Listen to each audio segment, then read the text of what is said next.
Okay. हरे कृष्ण माता जी, सन प्रभु जी, दंडवत प्रणाम। आप सबका बहुत बहुत स्वागत है। आज तीसरा दिन है और धीरे धीरे से नंबर घट रहा है, तो ये नेचुरल है। हम जब भी कोर्स करते हैं तो पहले दिन से लोग दूसरे दिन कम होते हैं, फिर तीसरे दिन और कम होते हैं। लास्ट तक कितने बचते हैं कुछ कह नहीं सकते। तो इतना आसान नहीं है 6 दिन कंटिन्यूअसली एक कोर्स करना। बहुत डिसिप्लिन चाहिए होता है, बहुत सारी परिस्थिति अनुकूल होने पड़ते हैं। तो कुछ लोग सौभाग्यवश आ पाते हैं, कुछ लोग दुर्भाग्यवश नहीं आ पाते हैं। तो हम जो नहीं आ पाए उनके लिए प्रार्थना करेंगे कि एटलीस्ट वो रिकॉर्डिंग देखें और क्लास में कंटिन्यू करें। और जो आए हैं उन सबको हम बधाई देते हैं कि आपने बहुत प्रयास किया है, आपने अपना बिजी शेड्यूल से समय निकाल कर यहाँ पे देने का निर्णय लिया है और आप आए हो। तो आपका जो लर्निंग स्टेज चल रहा है वो अच्छे से आगे चले और भगवान की कृपा आपको मिले, भगवत गीता आपको अच्छे से और समझ में आए फ्यूचर में। ऐसे ही हम प्रार्थना करते हैं। तो आज का जो टॉपिक है वो कर्मा के ऊपर हम बात करेंगे।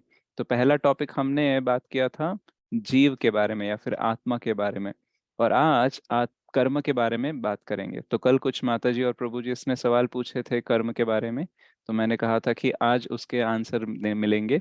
तो आज पहले हम टॉपिक को समझ लेते हैं और फिर जो भी आपके सवाल है उसको हम देने का प्रयास करेंगे जवाब। तो 9 बजे तक मैं वैसे टॉपिक कंप्लीट करने का प्रयास करूंगा। उसके बाद में आपके सवाल के हिसाब से कितना टाइम आगे जाएगा वो हम देख लेंगे, ठीक है। तो एक व्यक्ति था जो पहली बार क्रिकेट देखने गया था। तो वो गया, बैठा स्टेडियम में। उसको किसी ने बोल दिया कि क्रिकेट अच्छा होता है, एक बार जाके स्टेडियम में देख के आओ। तो उसने सोचा कि चलो ट्राई कर लेता हूँ। तो फिर वो गया और देखा कि एक टीम की बैटिंग चल रही थी और उनका लास्ट विकेट गया और उनका स्कोर हुआ था 100 रन। और जैसे ही दूसरी टीम की बैटिंग करने आई तो वो सब लोग, मतलब सब लोग सेट हो रहे थे फील्डिंग के लिए और बैट्समैन दोनों भी आ गए थे। और पहली ही बॉल में वो जो दूसरी टीम जो बैटिंग शुरू की है उसने फर्स्ट बॉल पे ही चौका मार दिया। और चौका मारते ही उनका स्कोर हो गया 204। वो स्कोरबोर्ड देखा और बोला कि 204, ये कैसे हो सकता है? इन्होंने तो बैटिंग अभी तो शुरू की है और एक ही तो बॉल हुआ है, चौका ही तो लगा है, तो 4 रन होने चाहिए, 204 कैसे हुआ? तो मुझे लगता है कि जो स्कोर बदल रहा है ना, वो पक्षपात कर रहा है कि बाकी दूसरी टीम को कम रन दे रहा है और इस टीम को ज्यादा दे रहा है। या तो फिर ऐसा हो सकता है कि जो यहाँ पे स्कोरबोर्ड लिख रहा है या फिर जो रन गिन रहा है वो ना ऐसे ही तुक्के में गिन रहा है, मतलब बाई चांस उसको मर्जी में आया तो फिर वो 4 लिखेगा, नहीं आया तो फिर 204 लिखेगा। उसका कोई हिसाब नहीं है, बाई चांस कुछ भी हो रहा है। तो ऐसे दो विकल्प उसने सोचे, लेकिन उसके बाजू में एक अनुभवी व्यक्ति बैठा था और उसने बोला, ना ही जो स्कोर लिख रहा है वो पक्षपाती है और ना ही वो बाय चांस कुछ भी अपने मर्जी से लिख रहा है। एक्चुअली वो एक प्रोसेस फॉलो कर रहा है। और आप ये जान लो तो अच्छा है कि ये टेस्ट मैच है और जो टीम अभी बैटिंग कर रही है ये उसका सेकंड इनिंग्स चल रहा है। पहले इनिंग्स में उन्होंने 300 रन मारे थे और दूसरी टीम ने 100 रन मारे थे, इसलिए इनके पास 200 रन की बढ़त है। इसलिए जैसे ही उस व्यक्ति ने पहले बॉल पर चौका लगाया उसका स्कोर 204 हो गया। तो ये व्यक्ति क्रिकेट नहीं जानता उतना और ये नहीं जानता था कि ये टेस्ट मैच चल रहा है, उसमें दो दो इनिंग्स होते हैं और एक टीम लीड लेके आगे बढ़ती है तो रन जुड़ने लगते हैं इस प्रकार से। ये उसे पता नहीं था, इसलिए उसे लग रहा था कि शायद स्कोर बनाने वाला पक्षपाती है या फिर वो अपनी मर्जी से कुछ भी कर रहा है। तो ये एग्जाम्पल बताने की जरूरत क्यों पड़ी? क्योंकि हमारे जीवन में भी ऐसे बहुत बार हमें सवाल आते रहते हैं, हमारे साथ जो हो रहा है वो क्यों हो रहा है, और बाकी लोग उतना अच्छा भी नहीं कर रहे हैं लेकिन उनके साथ बहुत अच्छा हो रहा है, तो ये भेदभाव क्यों हो रहा है? तो ये बहुत सारे सवाल हमारे मन में आते हैं। तो हर कॉज का एक इफेक्ट होता है, यानी हर क्रिया की एक प्रतिक्रिया होती है, या फिर हर कारण का एक परिणाम होता है, या फिर हर परिणाम का एक कारण होता है। तो लॉ ऑफ कर्मा या फिर कर्म सिद्धांत जो है ये हमारे लिए समझना बहुत ही इम्पोर्टेंट है, वरना क्या हो जाएगा, हम कंफ्यूजन में रह जाएंगे और हमें लगेगा कि हमारे साथ अन्याय हो रहा है और दूसरों के साथ न्याय हो रहा है, या फिर हमें जो हमारे हिस्से में आना चाहिए वो नहीं आ पा रहा है। मतलब भगवान बहुत कुछ गलत कर रहे हैं।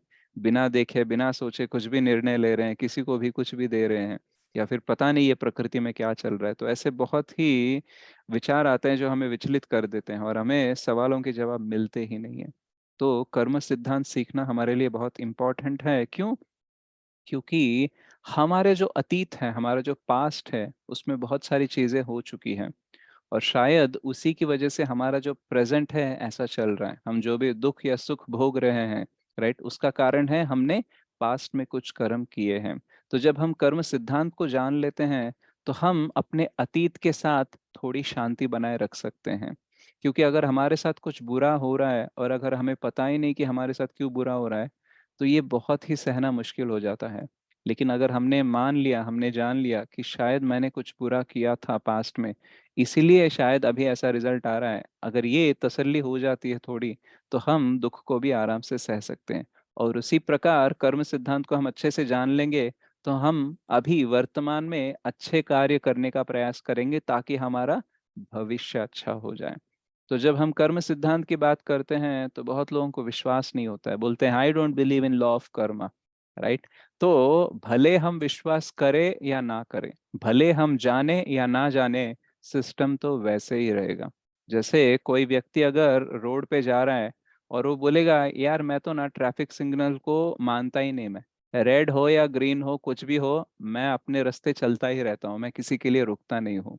तो अगर कोई व्यक्ति ऐसा बोल दे, तो वो मूर्ख व्यक्ति होगा। क्यों? क्योंकि अगर तुम अपनी मर्जी से रोड पे जाओगे, एक तो तुम्हें फाइन गिर सकता है, पुलिस वाला पकड़ लेगा, और दूसरा तुम्हारा एक्सीडेंट भी हो सकता है। तो तुम्हारे मानने या ना मानने से ज्यादा सिस्टम को नहीं फर्क पड़ेगा, लेकिन तुमको फर्क पड़ेगा। तो ये जो कर्म सिद्धांत है, भले ही हमारा विश्वास हो ना हो, ये हम पर लागू होता है। इसलिए अगर हम इसे अच्छे से जान लेंगे, तो हम समझ लेंगे कि कैसे हमें नेविगेट करना है अपनी लाइफ में। अगर हम सिग्नल्स को प्रॉपरली समझ जाएंगे, तो सेफली भी जाएंगे और टाइम पे भी पहुंच जाएंगे बिना किसी दुख के। तो इसलिए कर्म सिद्धांत जानना बहुत आवश्यक है। तो बहुत बार ऐसा होता है कि जब हम कर्म सिद्धांत, भगवत गीता, स्पिरिचुअलिटी इसकी बात करते हैं, तो लोगों को विश्वास कम होता है। लेकिन इसका ही शॉर्टर वर्जन अगर हम उनको बताएं, तो उनको विश्वास हो जाता है।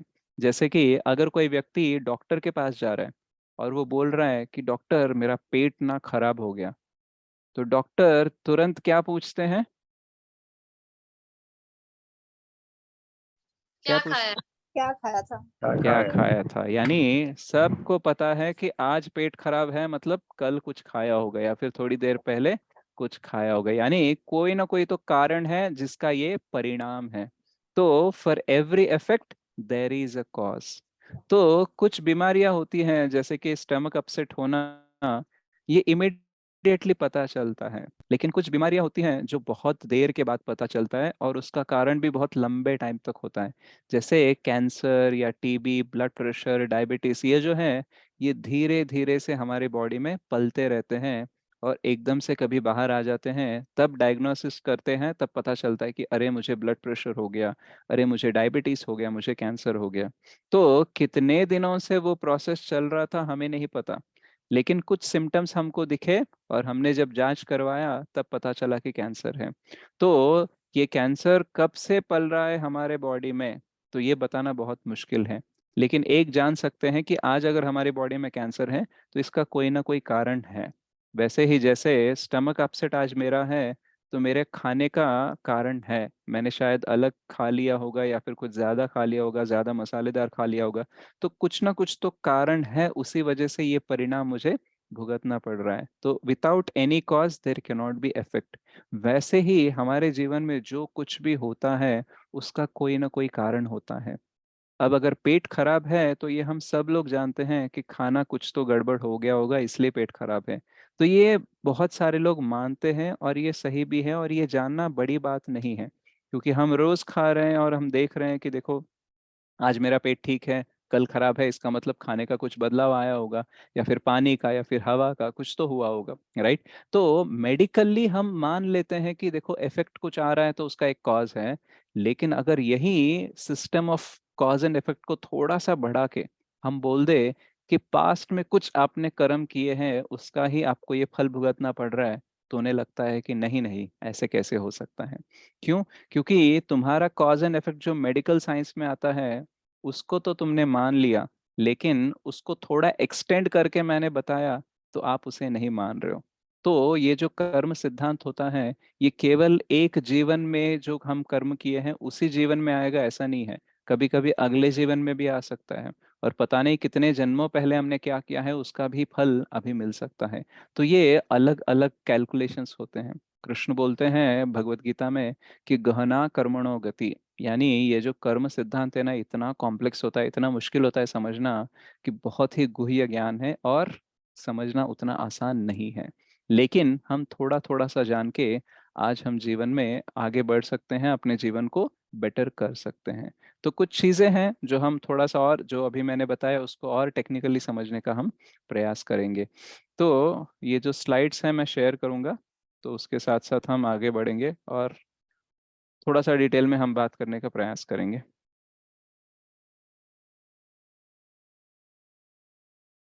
तो कृष्ण कृपा मूर्ति श्री श्रीमद एसी भक्तिवेदांत स्वामी श्रील प्रभुपाद को ये हम समर्पित करते हैं अपना सेशन, और बहुत उनसे प्रेरणा लेकर हम आगे बढ़ने का प्रयास करेंगे।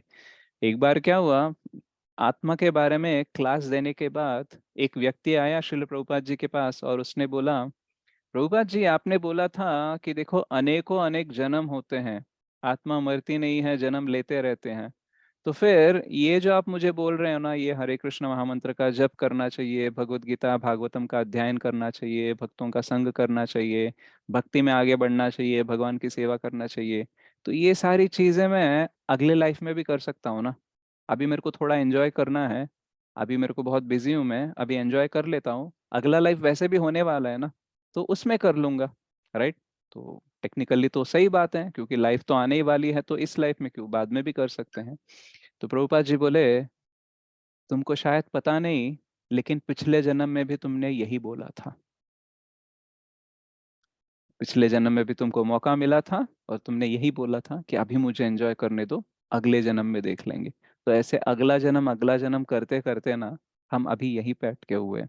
तो जब हमें ज्ञान मिलता है, जब हमें अवसर मिलता है, हमें उसका सद्विनियोग करना चाहिए, उसका बेस्ट यूज करना चाहिए। तो आज हमारे जीवन में भगवत गीता आया है, आत्मज्ञान समझने का मौका मिला है, तो इसे प्रॉपरली यूटिलाइज करने का प्रयास करना चाहिए। तो श्रील प्रभुपाद हो या फिर बाकी बहुत सारे जो साधु हैं, तो उन्होंने बहुत प्रयास किया हम सबको आत्मज्ञान देने के लिए या आध्यात्मिक ज्ञान देने के लिए। लेकिन हम कहीं ना कहीं बहुत लेजी हैं, या फिर हम बोलते हैं कि देखो मेरा जीवन इतना बिजी है कि मेरे पास समय नहीं है। लेकिन हम वो समय देकर भी कुछ ज्यादा खुश भी नहीं हो पा रहे हैं ना, क्योंकि हम समथिंग अस्वाभाविक कर रहे हैं, अननेचुरल चीजें कर रहे हैं। तो भगवत गीता हमें बताता है कि नेचुरली क्या करना चाहिए और जीवन को कैसे समझना चाहिए। तो आगे बढ़ते हैं, हम आज के सत्र में देखते हैं कि इस दुनिया में असमानताएं को पहचानेंगे, असमानताओं को पहचाने। तो जो डिफरेंसेस है उसको समझने का और पहचानने का प्रयास करेंगे, और उन सभी असमानताओं के कारण को समझते हैं। देन ब्रह्मांड को नियंत्रित करने वाले नियम क्या है, और कार्य करने का उत्तम मार्ग, अलग अलग कार्य हैं, कौन से कर्म करने चाहिए कौन से नहीं करने चाहिए, इसके बारे में हम थोड़ा चर्चा करेंगे। तो हम सब अलग अलग हैं, जैसे कि यहाँ पे एग्जाम्पल दिया गया, अंबानी जी हैं, मुकेश अंबानी, वो बहुत धनी व्यक्ति हैं, और कोई क्या कर रहा है, कोई बहुत गरीब है, वो सिग्नल पे भीख मांग रहा है, तो उसका गुजारा सिर्फ भिक्षा लेकर चल रही है। और यहाँ पे अंबानी जी हैं जो एक्चुअली बहुत कुछ कमा रहे हैं। राइट? और यहाँ पे देखो, एक व्यक्ति कमजोर है, उसके हाथ पैर ठीक से नहीं चलते हैं, और दूसरा व्यक्ति यहाँ पे देखो कितना बलवान है, कितनी बॉडी बना के रखी है उसने। यहाँ पे देखो एक व्यक्ति उतना सुंदर नहीं है, वो कुरूप है, लेकिन यहाँ पे हमारे ऋतिक रोशन बहुत सुंदर हैं। बहुत लोग चाहते हैं कि देखो ऋतिक की तरह मुझे डांस करना चाहिए, ऋतिक की तरह दिखना चाहिए सुंदर। राइट? उसकी तरह एक्टिंग करना चाहिए। बहुत प्रेरणादायक है ये हीरो, स्पेशली बॉलीवुड में। और बिजनेस वर्ल्ड में Mukesh Ambani are very famous personalities. तो कोई अमीर कोई गरीब क्यों है, कोई कमजोर कोई बलवान क्यों है, कोई कुरूप और कोई सुंदर क्यों है, तो इनमें ये डिफरेंस कहाँ से आया? अगर हम आगे जाके देखते हैं, तो हमें इतना डाउट आने लगता है कि देखो कभी कभी जब हमारा जीवन अच्छा चलता है ना, हमको ये सबसे कुछ पड़ा नहीं है। ठीक है? अगर हमारे जीवन में सुख और संतोष है तो हम इन चीजों के बारे में सोचते ही नहीं है। लेकिन प्रॉब्लम यह है कि जब हमारी लाइफ में उथल पुथल हो जाती है, हमारे लाइफ में बहुत सारी ऐसी परिस्थिति आती है जहाँ पे हम विचलित हो जाते हैं, तब ये सवाल आ जाता है कि इतना फर्क क्यों। मैं भी काम कर रहा हूँ, वो भी काम कर रहा है, लेकिन मुझे अपने काम के हिसाब से फल नहीं मिल रहा है। लेकिन वो कम काम करता है लेकिन उसको ज्यादा मिल रहा है। तो मैंने किसी का कुछ बुरा नहीं किया, फिर भी मेरे साथ क्यों बुरा हो रहा है। तो ये सारे फिलोसफिकल क्वेश्चंस हमको आने लगते हैं जब हमारे जीवन में बहुत गड़बड़ या दुख चलते रहता है। और उस टाइम पे प्रॉब्लम ये है कि हमको जब दुख चलता है ना हमारे जीवन में, हम इमोशनली इतने वीक हो जाते हैं कि हम लॉजिक्स को ज्यादा समझ नहीं पाते हैं। जैसे अगर कोई व्यक्ति पहले से ही प्रिपेयर कर रहा हो, तो वो जब परिस्थिति आती है, दुस्थिति आती है, तो उसमें उसका लॉजिकल माइंड भी थोड़ा चलता है। लेकिन जो व्यक्ति तैयारी नहीं करता है, राइट, जब टाइम नॉर्मल चल रहा है उस टाइम पे अगर आपकी तैयारी नहीं है, तो जब टाइम खराब हो जाएगा उस टाइम पे आपका लॉजिक काम ही नहीं करेगा। आप इतने इमोशनल हो जाओगे, दुखी हो जाओगे कि आप जो जानते हो वो भी भूल जाओगे और नया कुछ समझने का प्रयास कर भी नहीं सकते। तो इसलिए भले ही आप आपके जीवन में किसी भी स्टेज में हो, सुखी हो, दुखी हो, कुछ भी हो, ये ज्ञान आपको लेना चाहिए और इसे प्रैक्टिस करना चाहिए। तब जाके क्या होगा, जब परिस्थिति खराब होगी, जब दुख बहुत आने वाला है, दर्द बहुत आने वाला है जीवन में, उस टाइम में हम सक्षम रह सकते हैं उसे फेस करने के लिए। तो जब ये असमानताएं दिखती हैं तो हमें पहला क्वेश्चन ना ये आता है कि जो दुनिया चला रहा है वो शायद पक्षपाती है। अदरवाइज मेरे साथ अच्छा ही होना चाहिए लेकिन मेरे साथ बुरा हो रहा है, राइट। तो ऐसी अनुचित असमानताएं अक्सर हमारे मन में सवाल पैदा करती हैं, राइट। और जैसे कि मैंने बोला, ये सवाल पैदा कब होते हैं, जब जीवन में बहुत ऊपर नीचे हो रहा है, जब दुख और दर्द आ रहा है, उस टाइम पे तो बहुत सारे सवाल आते हैं। और ये सवाल पूछने का मूड भी हमारा कैसे रहता है पता है, हमें लगता है कि हम विक्टिम हैं, यानी हमारे साथ अन्याय हुआ है और ये होना नहीं चाहिए। इस वाले मूड में हम पूछते हैं। इसीलिए आंसर अगर कोई देना भी चाहता है ना, तो हम समझ नहीं पाते। तो हमको जिज्ञासा रहनी चाहिए कि ये मेरे साथ क्यों हो रहा है। लेकिन बहुत बार जिज्ञासा नहीं होती है, बहुत बार तो दुख के कारण हम बोलते हैं कि हे भगवान मेरे साथ क्या हो गया। हमें जिज्ञासा के साथ पूछना चाहिए कि हे भगवान, मेरे साथ ये क्यों हो रहा है और ये कैसे हो रहा है, तो मुझे जानना है। तो भले ही शब्द वही है लेकिन मूड अलग है। तो हम अगर जिज्ञासा के साथ पूछेंगे तो आंसर भी मिलेगा और परिस्थिति भी बेटर हो सकती है। लेकिन बहुत बार जब दुख दर्द आता है हमारे जीवन में, हमारी जिज्ञासा नहीं होती, हमारा फ्रस्ट्रेशन होता है। हम सिर्फ सवाल पूछते रहते हैं, जवाब पाने के लिए नहीं, बस ये बोलने के लिए कि देखो मेरे साथ गलत हुआ है और ऐसा नहीं होना चाहिए, अब तुम ठीक करो। I don't know anything, I don't care, आपको ठीक करना है, इस वाले मूड में फ्रस्ट्रेट होकर हम पूछते रहते हैं, राइट। तो अच्छे लोगों के साथ बुरा क्यों होता है और बुरे लोगों के साथ अच्छा क्यों होता है। ऐसा हम देखते हैं बहुत बार कि जो व्यक्ति चोर चक्का होता है, जो बहुत सारे गलत काम करता है, पता नहीं कहाँ से उसके पास पैसा आने लगता है और वो इतने ऐश करने लगता है, इतना मौज करने लगता है ना।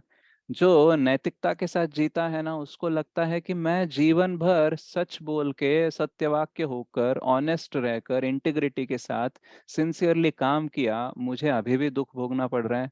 और वो व्यक्ति, राइट, एक भी रूल प्रॉपरली नहीं फॉलो करता, सारे रूल तोड़ता है, सब झूठ बोलता है, सब कुछ इधर उधर करते रहता है, फ्रॉड करते रहता है, लेकिन उसके पास आज गाड़ी है, बंगला है, सब कुछ ठीक चल रहा है। तो कैसे, मतलब देखो, न्याय सबके लिए एक ही होना चाहिए ना। अगर कोई सही काम कर रहा है तो उसको सही रिजल्ट मिलना चाहिए, कोई गलत काम कर रहा है तो उसको गलत रिजल्ट मिलना चाहिए। लेकिन ये क्या हो रहा है, जो व्यक्ति गलत कर रहा है वो सुखी है, जो व्यक्ति सही कर रहा है वो दुखी है। तो ये बहुत समझना मुश्किल हो जाता है। ये फिलोसफिकल क्वेश्चन ऑलमोस्ट सबके जीवन में आता है। क्यों? क्योंकि अगर हम अच्छे हैं तो हमको ये सवाल आएगा। अगर आपके जीवन में ये सवाल आया है तो ये बात मान लो कि आप एक अच्छे व्यक्ति हो, इसलिए तो आपको लगता है कि अच्छे लोगों के साथ बुरा क्यों होता है। तो आज हम इसको थोड़ा सा जानने का प्रयास करेंगे। जो न्यायाधीश होता है वो किस तरह का न्याय दे रहा है, राइट। कभी कभी हम सोचते हैं कि जिसको जेल होनी चाहिए वो आराम से घूम रहा है। जैसे बहुत सारे बिजनेसमैन बैंक से लोन लेते हैं और उसको चुकाते नहीं है और पुलिस जाके उनको पकड़ती भी नहीं है। लेकिन कोई मिडिल क्लास व्यक्ति एक ईएमआई नहीं भरता है तो बैंक से चार लोग आ जाते हैं पीछे पड़ने के लिए, देखो आपके किस्तें पेंडिंग है, आप भरो, अगर नहीं भरोगे तो घर ले लेंगे, नहीं तो कार ले लेंगे। और बहुत सारे बड़े बड़े लोग हजारों करोड़ों का स्कैम करते हैं, लेकिन उनको तो कुछ नहीं पकड़ते कोई भी। तो फिर ये भी सवाल बहुत आते रहता है, तो क्या गवर्नमेंट में पूरा करप्शन है? अगर गवर्नमेंट ऐसा है तो मैं क्या अपेक्षा करूं? ठीक है, मान लेते हैं कि गवर्नमेंट में कुछ लोग गलत है, लेकिन ये पूरा दुनिया जो चला रहा है उसका गवर्नमेंट भी कुछ काम नहीं कर रहा है, इसका मतलब है हम बोलते हैं कि भगवान होते हैं, वो बहुत शक्तिशाली होते हैं, लेकिन यहाँ पे क्या देख रहा हूँ मैं? अगर वो शक्तिशाली होते हैं, सर्वबुद्धिमान होते हैं, सर्वव्यापी होते हैं, तो यहाँ पे देखना चाहिए ना उनको इतना गलत हो रहा है, तो फिर ये क्या चल रहा है? तो ये इसकी वजह से भी ना बहुत लोगों को भगवान के ऊपर विश्वास उठ जाता है, बोलते हैं, क्या तुम्हारा भगवान है, इतना गलत चीजें चल रहे हैं कुछ नहीं कर रहा है, तो ऐसे भगवान पे विश्वास रखे भी क्या फायदा? Isn't it? तो लॉजिकली हमको समझना है कि जो न्यायाधीश है वो यह भिन्न व्यवहार क्यों कर रहा है, तो ये भेदभाव क्यों हो रहा है? किसी के पास खाने के लिए इतना है कि वो खाना वेस्ट करते हैं, फेंक देते हैं, और किसी के पास खाने के लिए कुछ है ही नहीं। एक्चुअल में एक सर्वे होता है, वहां पे बताया जाता है कि लगभग कुछ करोड़ लोग हैं जिनका ओबेसिटी प्रॉब्लम है, मतलब वो वजन कम करना चाहते हैं, और ऐसे करोड़ों लोग हैं जिनका माल न्यूट्रिशन हो चुका है, यानी उनका जितना वजन रहना चाहिए ना उससे बहुत गुना कम है। तो अगर ये जो ज्यादा खा रहे हैं ना, ये लोग अगर उसमें से थोड़ा खाना इनको दे देंगे जिनका माल न्यूट्रिशन हो रहा है, तो एक्चुअल में सबका हेल्थ ठीक हो सकता है। लेकिन यहाँ पे हमारी दुनिया में कैसे चलता है कि किसी के पास खाने के लिए इतना है कि उसको खाने की कदर नहीं है, कभी फेंक भी देता है, और किसी के पास खाने के लिए कुछ है ही नहीं। तो ये बहुत ही ऊंच नीच चलते रहता है। तो जीवन में ये सारी चीजें ना बहुत दुख भर देती हैं, हमें अच्छा नहीं लगता है जीने के लिए, लगता है सुबह से लेके शाम तक मैं सिर्फ बुरा ही देख रहा हूँ, कुछ अच्छा देखने के लिए आज के डेट में है ही नहीं। राइट? ऐसा कभी कभी हम बोल भी देते हैं कि अच्छे लोगों का ये जमाना नहीं रहा। राइट? तो एक्चुअल में बुरी चीजें हो रही हैं, राइट, अच्छी चीजें भी हो रही है, लेकिन बुरी चीजें इतनी पॉपुलराइज हैं, आप अगर न्यूज चैनल खोलोगे तो दिन भर ब्रेकिंग न्यूज चलते रहेगा, हर क्षण में एक ब्रेकिंग न्यूज आता है। क्या हो रहा है कि यहाँ पे स्कैम हो गया, यहाँ पे दंगे हो गए, यहाँ पे झगड़ा हो गया, ये हो गया, वो हो गया। अगर हम न्यूज चैनल देखते बैठेंगे ना, हमें लगेगा दुनिया में सब कुछ सिर्फ बुरा ही है, क्योंकि अच्छे न्यूज को ना पब्लिसिटी ज्यादा नहीं मिलती, टीआरपी नहीं मिलती है, राइट, एडवर्टाइजमेंट ज्यादा पैसा नहीं डालते हैं। नेगेटिव न्यूज है तो अच्छे से फैल जाएगी, राइट, तो सब न्यूज को पॉपुलराइज करते हैं only because it is very much negative, तो उसकी वजह से हमारे मस्तिष्क में भी क्या चला जाता है कि सब कुछ बुराई चल रहा है, और ऐसे सारे सवाल आने लगते हैं। तो आज हम प्रयास करेंगे इन सारे सवालों का जवाब थोड़ा सा एटलीस्ट ढूंढने के लिए। तो पहला एक क्वेश्चन आता है कर्म के बारे में, जब भी हम बात करते हैं तो बोलते हैं कि why do bad people flourish, यानी ये जो बुरे लोग हैं वो क्यों प्रगति कर लेते हैं, राइट? तो एक्चुअल में इसको हम समझने के लिए एक एग्जाम्पल लेंगे। जो खेती बाड़ी करने वाला होता है, जो एक फार्मर होता है, तो वो क्या करता है, वो सिलोस बोलते हैं, मतलब उसका जो धान्य आता है, तो वो क्या करता है, वो ऐसे वाले कंटेनर्स में सिक्योर करता है। तो जी सिलोस, तो ये एक्चुअली कंपनी है। तो ये जो आपको स्ट्रक्चर दिख रहा है, तो यहाँ पे क्या करते हैं, जब भी उसकी फसल आती है ना वो इसमें स्टोर करता है। तो मान लो अगर वो 3 साल से फसल उगा रहा है, राइट, और फर्स्ट ईयर को जो आया तो वो क्या करेगा, इसमें भरेगा। तो जैसे ये मान लो ये कंटेनर में कितने भाग है, 1 2 3 4 5 6 7 8 भाग है, राइट। तो मान लेते हैं कि पहले साल जब उसने फसल लाई थी तो ए ग्रेड का फसल आया उसको, जैसे आप राइस ले लो या फिर गेहूं ले लो, ए क्वालिटी का या फिर नंबर 1 क्वालिटी का आया उसको फसल। तो उसने क्या किया, इसमें डाल दिया। और दूसरे साल जो फसल आई वो नंबर 2 या फिर नंबर 2 क्वालिटी की फसल आई, तो वो क्या करेगा, वो इसके ऊपर डालेगा। तो ये 2 कंटेनर वहां पे भर गए। तो जब तीसरे साल उसका फसल होगा वो 3rd नंबर क्वालिटी या फिर सी क्वालिटी मान लेते हैं, तो वो क्या हो गया, वो ऊपर वाले 2 कंटेनर में भर दिया। और चौथे साल का क्या हुआ, डी या फिर 4 नंबर का क्वालिटी। अभी मान लेते हैं साल 2020 में 2 भरे ए क्वालिटी के, 2021 में, 2022 में और 2023 में। तो उसने 2023 में 4 नंबर क्वालिटी या फिर डी क्वालिटी का राइस या गेहूं उसने उगाया था, तो मान लो अगर वो यहाँ नीचे से निकाल रहा है अपने धान को, धान जो भी राइस है या फिर गेहूं है, तो 2023 में उसने डी क्वालिटी राइस का किया था फसल, और वो नीचे से निकालेगा, तो कौन सा क्वालिटी का राइस आएगा? ए, बी, सी या डी? ए। ए क्वालिटी आएगा। और जो व्यक्ति सिस्टम को नहीं जानता है वो आके उस फार्मर से पूछेगा, अरे इस साल तो तुमने डी क्वालिटी का राइस उगाया था, तो फिर ये ए क्वालिटी का कैसे आ रहा है? कुछ तो गड़बड़ है। वो बोलेगा एक्चुअली ये 2-3 साल से मैं इसमें स्टैक कर रहा हूँ, इसलिए अभी नीचे से जब निकालूंगा तो 2-3 साल पुराना ही स्टॉक निकलेगा ना। तो ये समझना बहुत आसान है। तो कर्म सिद्धांत भी ऐसे ही होता है। तो हमने पिछले 10-12 सालों में शायद कोई गलत काम नहीं किया होगा, जहां तक हम जानते हैं कोई गलत काम नहीं किया होगा, लेकिन शायद उससे पहले किया होगा, इसीलिए उसका जो रिजल्ट है वो अभी भुगतना पड़ रहा है। तो हमारे जो आज के कर्म जो हम भुगत रहे हैं, जिसके फल भुगत रहे हैं, वो पास्ट में किस साल में हुए और कितनी बार हुए, कितनी मात्रा में हुए, ये हम जानते नहीं है, क्योंकि हम कर्म करके भूल जाते हैं। राइट। हमको शायद अच्छे काम याद रहेंगे, देखो किसी को मैंने मदद की पैसे देकर, किसी को मैंने खाना खिलाया, किसी को मैंने गाइडेंस दिया, तो ये सारी चीजें शायद याद रहती हैं। लेकिन हम जाने अनजाने में कितने लोगों के साथ कितना बुरा करते हैं, वो शायद हम उसका कोई हिसाब नहीं रखते। कितने बार हमने गुस्से में किसी को कितना बोल दिया होगा, या फिर हमने चलते चलते कितने कीटाणुओं को मार दिया होगा, कितने चींटियों को मार दिया होगा। तो ऐसे पता नहीं अनगिनत पाप हमने किए होंगे, लेकिन उसका कोई काउंट हमको याद नहीं रहता है, इसलिए हमको लगता है कि सिर्फ हमने तो अच्छा ही किया है, तो फिर हमारे साथ बुरा क्यों हो रहा है। तो ये बात तो हमने समझ गई, हमने समझी कि अभी जो स्टॉक निकल रहा है जरूरी नहीं है कि वो नया स्टॉक हो, वो पुराना स्टॉक भी हो सकता है। तो अब आता है कि एक और सवाल आता है कि देखो मान लेते हैं कि चलो हमने कर्म कुछ किए हैं, उसके लिए पाप कुछ किए हैं, इसलिए हमें भुगतना पड़ रहा है, लेकिन भगवान को भी तो ऐसा सिस्टम बनाना चाहिए ना कि पिछले जन्म वाले मुझे अभी नहीं आने चाहिए, इस जन्म वाले इसी जन्म में खत्म कर दो ना। क्यों इतना लंबा टाइम वेट करना कि प्रीवियस जन्म वाला अभी भुगतना पड़ रहा है, अभी का फिर 1-2 जन्म बाद? तो ऐसा सिस्टम क्यों, इसी जन्म में कर दो ना, रफा दफा खत्म हो जाएगा। तो ऐसी हमारी भावना होती है। लेकिन ये जो कर्म सिद्धांत होता है, ये बीज बोने की तरह है। जैसे अगर आप टमाटर का बीज बोओगे तो कितने दिन में आ जाएगा पेड़, और टमाटर कितने दिन में आ जाएंगे? 1-1.5 महीने करीब में। चलो 2-3 महीने मान लेते हैं ज्यादा से ज्यादा। तो हाँ प्रभु जी। ओके। और अगर आम का बीज बोआ तो आम लेने में कितना टाइम लगेगा? Years, 4 years or 5 years? 4-5। 4-5 साल लगेंगे। तो फिर अगर हम आम के बीज को बोलने लगे, देखो आम, टमाटर को देख के सीखो, वो 2-3 महीने में ही टमाटर देने लगा है, और तुम 4 साल ले रहे हो, तो फिर क्या बोलेगा आम? ये सही है, ऐसा पूछ सकते हैं हम? नहीं ना, क्योंकि टमाटर की कीमत, टमाटर का टेस्ट, उसका स्वाद, और आम की कीमत, आम का स्वाद, ये सब अलग अलग होता है। तो जैसे हर बीज एक ही टाइम पे फल नहीं देता है, वैसे ही हर कर्म का फल एक ही टाइम में आ जाए ऐसा बोल नहीं सकते।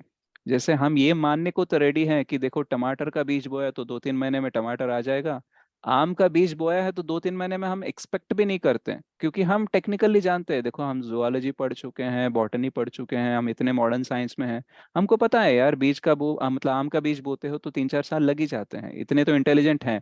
लेकिन ये हम कर्म के सिद्धांत में एक्सेप्ट नहीं करेंगे। हम बोलेंगे इस जन्म का कर्म इधर ही आना चाहिए, अभी आना चाहिए। तो हम डिमांड नहीं कर सकते हैं। जैसे हम आम के बीज से डिमांड नहीं कर सकते कि देखो टमाटर को देख के सीख लो और 2-3 महीने में तुम भी आम देना शुरू कर दो। हम डिमांड नहीं कर सकते, सबका अपना अपना नेचर होता है। राइट। वैसे ही हमारे कर्म का भी एक नेचर होता है, उसके हिसाब से जब हमारा फल आएगा तभी हमें भुगतना पड़ेगा। और ये आम और टमाटर के बीज की तरह सिंपल नहीं होता है। जैसे आप एक बीज बो दो तो शायद एक पेड़ आ जाएगा, लेकिन एक कर्म का, जो एक कर्म करते हैं उसके कितने अलग अलग इफेक्ट्स आते हैं, किस प्रकार से आते हैं। कभी कभी 3-4 कर्म मिल के एक इफेक्ट आता है, कभी कभी एक ही कर्म के 4-5 इफेक्ट आ जाते हैं। तो ये समझना बहुत मुश्किल होता है। बट हमें बेसिक अंडरस्टैंडिंग क्या होनी चाहिए कि एक्चुअल में जो भी हम भुगत रहे हैं उसका कोई ना कोई कर्म हमने किया होगा उसके हिसाब से। तो अगर गलत काम किए होंगे इसलिए हमें दुख भोगना पड़ रहा है, अच्छे काम किए हैं इसलिए सुख भोगना पड़ रहा है, तो सिंपल प्रिंसिपल क्या है, अच्छे काम करते जाओ और सुख पाने का प्रयास करो, और जो बुरे काम है, गलत काम है, उसे ना करने का प्रयास करो। तो ये बेसिक अंडरस्टैंडिंग हमें होनी चाहिए। तो कभी कभी ये जो बीज होता है ना हमारे कर्म का, ये एक लाइफ टाइम नहीं, कभी कभी बहुत लाइफ टाइम तक भी चले जाता है। तो महाभारत में एक कथा आती है कि धृतराष्ट्र जो है, तो आप सबको पता है धृतराष्ट्र कौन है? हाँ जी, क्या? दुर्योधन वाला दुर्योधन के फादर। दुर्योधन के, हाँ, दुर्योधन के डैडी। तो वो क्या करते हैं, वो देख सकते हैं क्या? नहीं। अंधे होते हैं, राइट। तो क्या होता है, वो एक्चुअली जन्म से आंखों से तो अंधे होते हैं, लेकिन वो ज्ञान से भी उतने उजागर नहीं होते हैं, वो ज्ञान से भी थोड़े अंधे की तरह ही होते हैं। इसलिए दुर्योधन कितने भी गलत काम करे उसको वो रोकते नहीं है। ऊपर से अगर दुर्योधन कुछ गलत काम करके सक्सेसफुल होता है तो वो और खुश होते थे। तो इस प्रभाव की वजह से, इस मोह की वजह से, इस अटैचमेंट की वजह से धृतराष्ट्र ने क्या पाया, उसके 100 पुत्र की मृत्यु हो गई। जब कुरुक्षेत्र युद्ध हुआ था तब सारे पुत्र उसके मौत के घाट उतारे गए पांडवों के थ्रू। तो जब ऐसा हुआ तो युद्ध होने के बाद कुछ दिनों बाद भगवान कृष्ण आए थे उनके पास। तो धृतराष्ट्र ने पूछा कि मैंने ऐसा क्या पाप किया कि मुझे 100 पुत्रों की मृत्यु देखनी पड़ रही है। मतलब एक पिता होने के नाते, देखो जनरली माता पिता जो होते हैं ना वो चाहते हैं कि उनके बच्चे अच्छे से सफल हो जाए और उनकी लंबी उम्र रहे। कोई भी माता पिता ये नहीं चाहता है कि उनके बच्चों की मृत्यु उनके आंखों के सामने हो। मतलब व्हेन दे आर लिविंग, उस टाइम पे तो उनकी नहीं होनी चाहिए, उनके मृत्यु के होने के बाद में ही होनी चाहिए।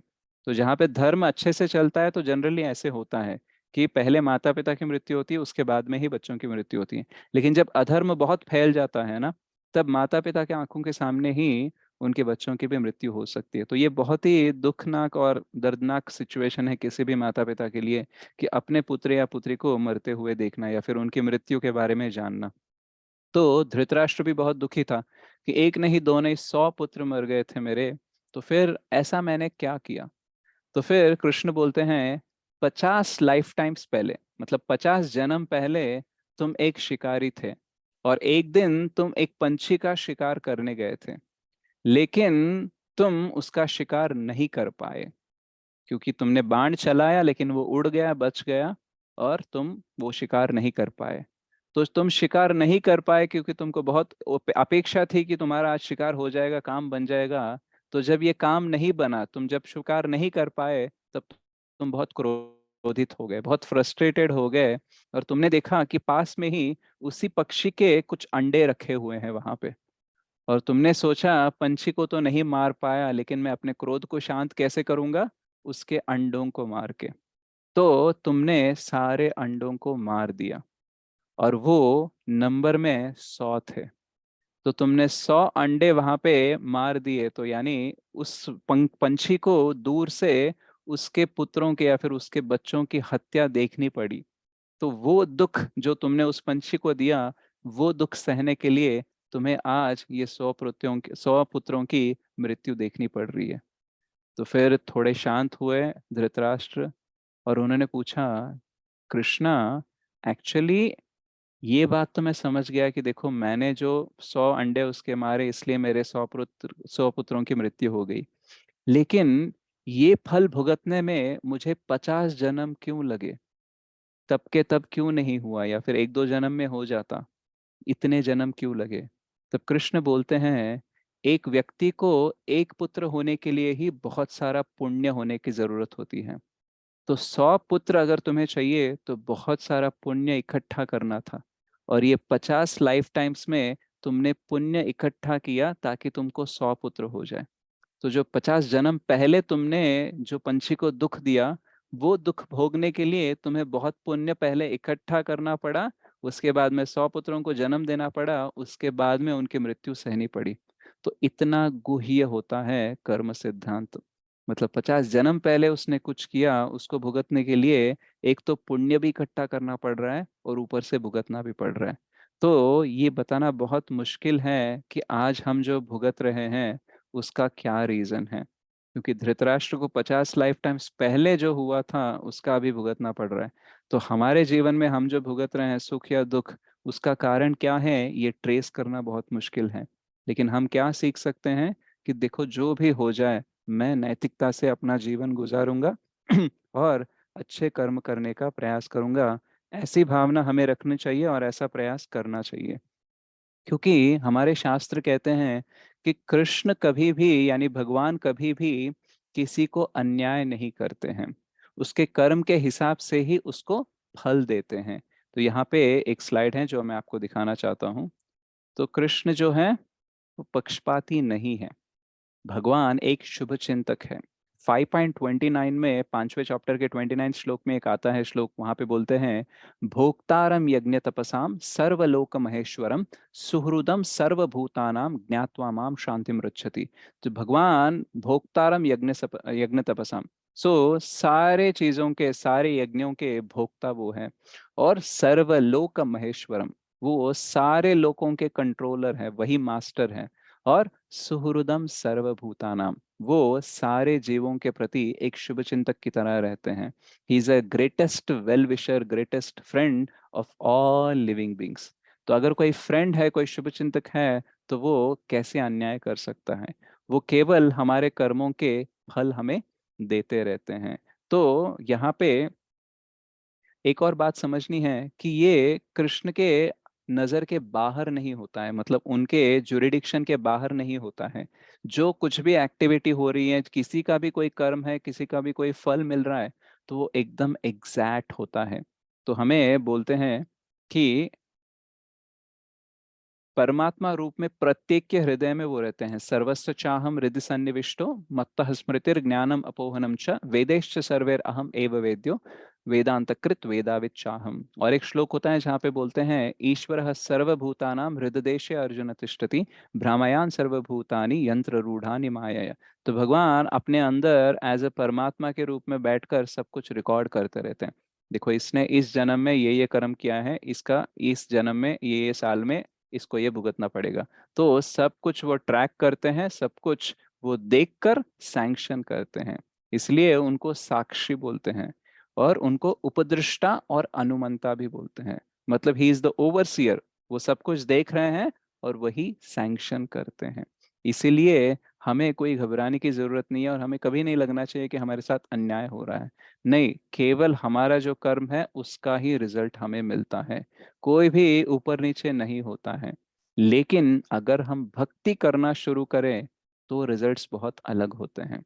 कभी कभी दो वाद होते हैं, एक को बोलते हैं कर्मवाद और एक को बोलते हैं भाग्यवाद। So if I am not wrong, कर्मवाद में क्या होता है, लोगों को लगता है कि देखो मैं काम करके, मेहनत करके अपना डेस्टिनी बदल सकता हूँ, अपनी जो लिखाई है, पूरी हमारी जो हाथ की लकीर है वो सब कुछ मैं बदल सकता हूँ, ऐसा किसी को लगता है। और दूसरी जगह पे कुछ लोग होते हैं, वो बोलते हैं देखो जो भाग्य में लिखा है वही होगा, तुम कुछ करो या ना करो, जैसा लिखा है वैसे ही होगा। तो ये भी गलत है, वो भी गलत है। जो सोच रहा है कि मैं सब कुछ बदल सकता हूँ काम करके, मेहनत करके, वो भी गलत है। और जो बोल रहा है कि देखो जो लिखा है वही होगा, तुम कुछ करो ना करो, ये भी गलत है। हमको क्या करना चाहिए, बीच में आना चाहिए। हमारे जीवन में कुछ चीजें हैं जो फिक्स है, लेकिन कुछ चीजें हैं जो फिक्स नहीं है। इसीलिए तो हमको मानव जन्म बहुत दुर्लभ बोलते हैं, क्योंकि इसी जन्म में हम अपना डेस्टिनी बदल सकते हैं।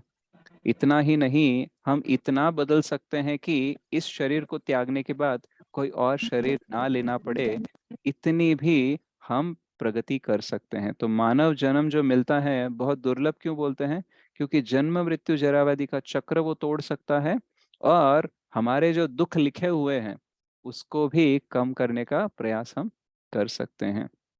तो हमें क्या करना चाहिए, मतलब कैसे कर्म करना चाहिए ताकि हमारे ये दुख सारे कम हो जाए। चलो जाने अनजाने में, पता नहीं पास्ट लाइफ में मैंने बहुत सारी गलतियां की होगी, बहुत सारे बुरे काम किए होंगे, लेकिन अब मैं अच्छे काम करना चाहता हूँ, तो क्या भगवान मुझे डिस्काउंट देंगे? ओके, तो ये बहुत लोगों को लगता है, इसलिए तो हम ये ग्रह की पूजा वो ग्रह की पूजा करते रहते हैं।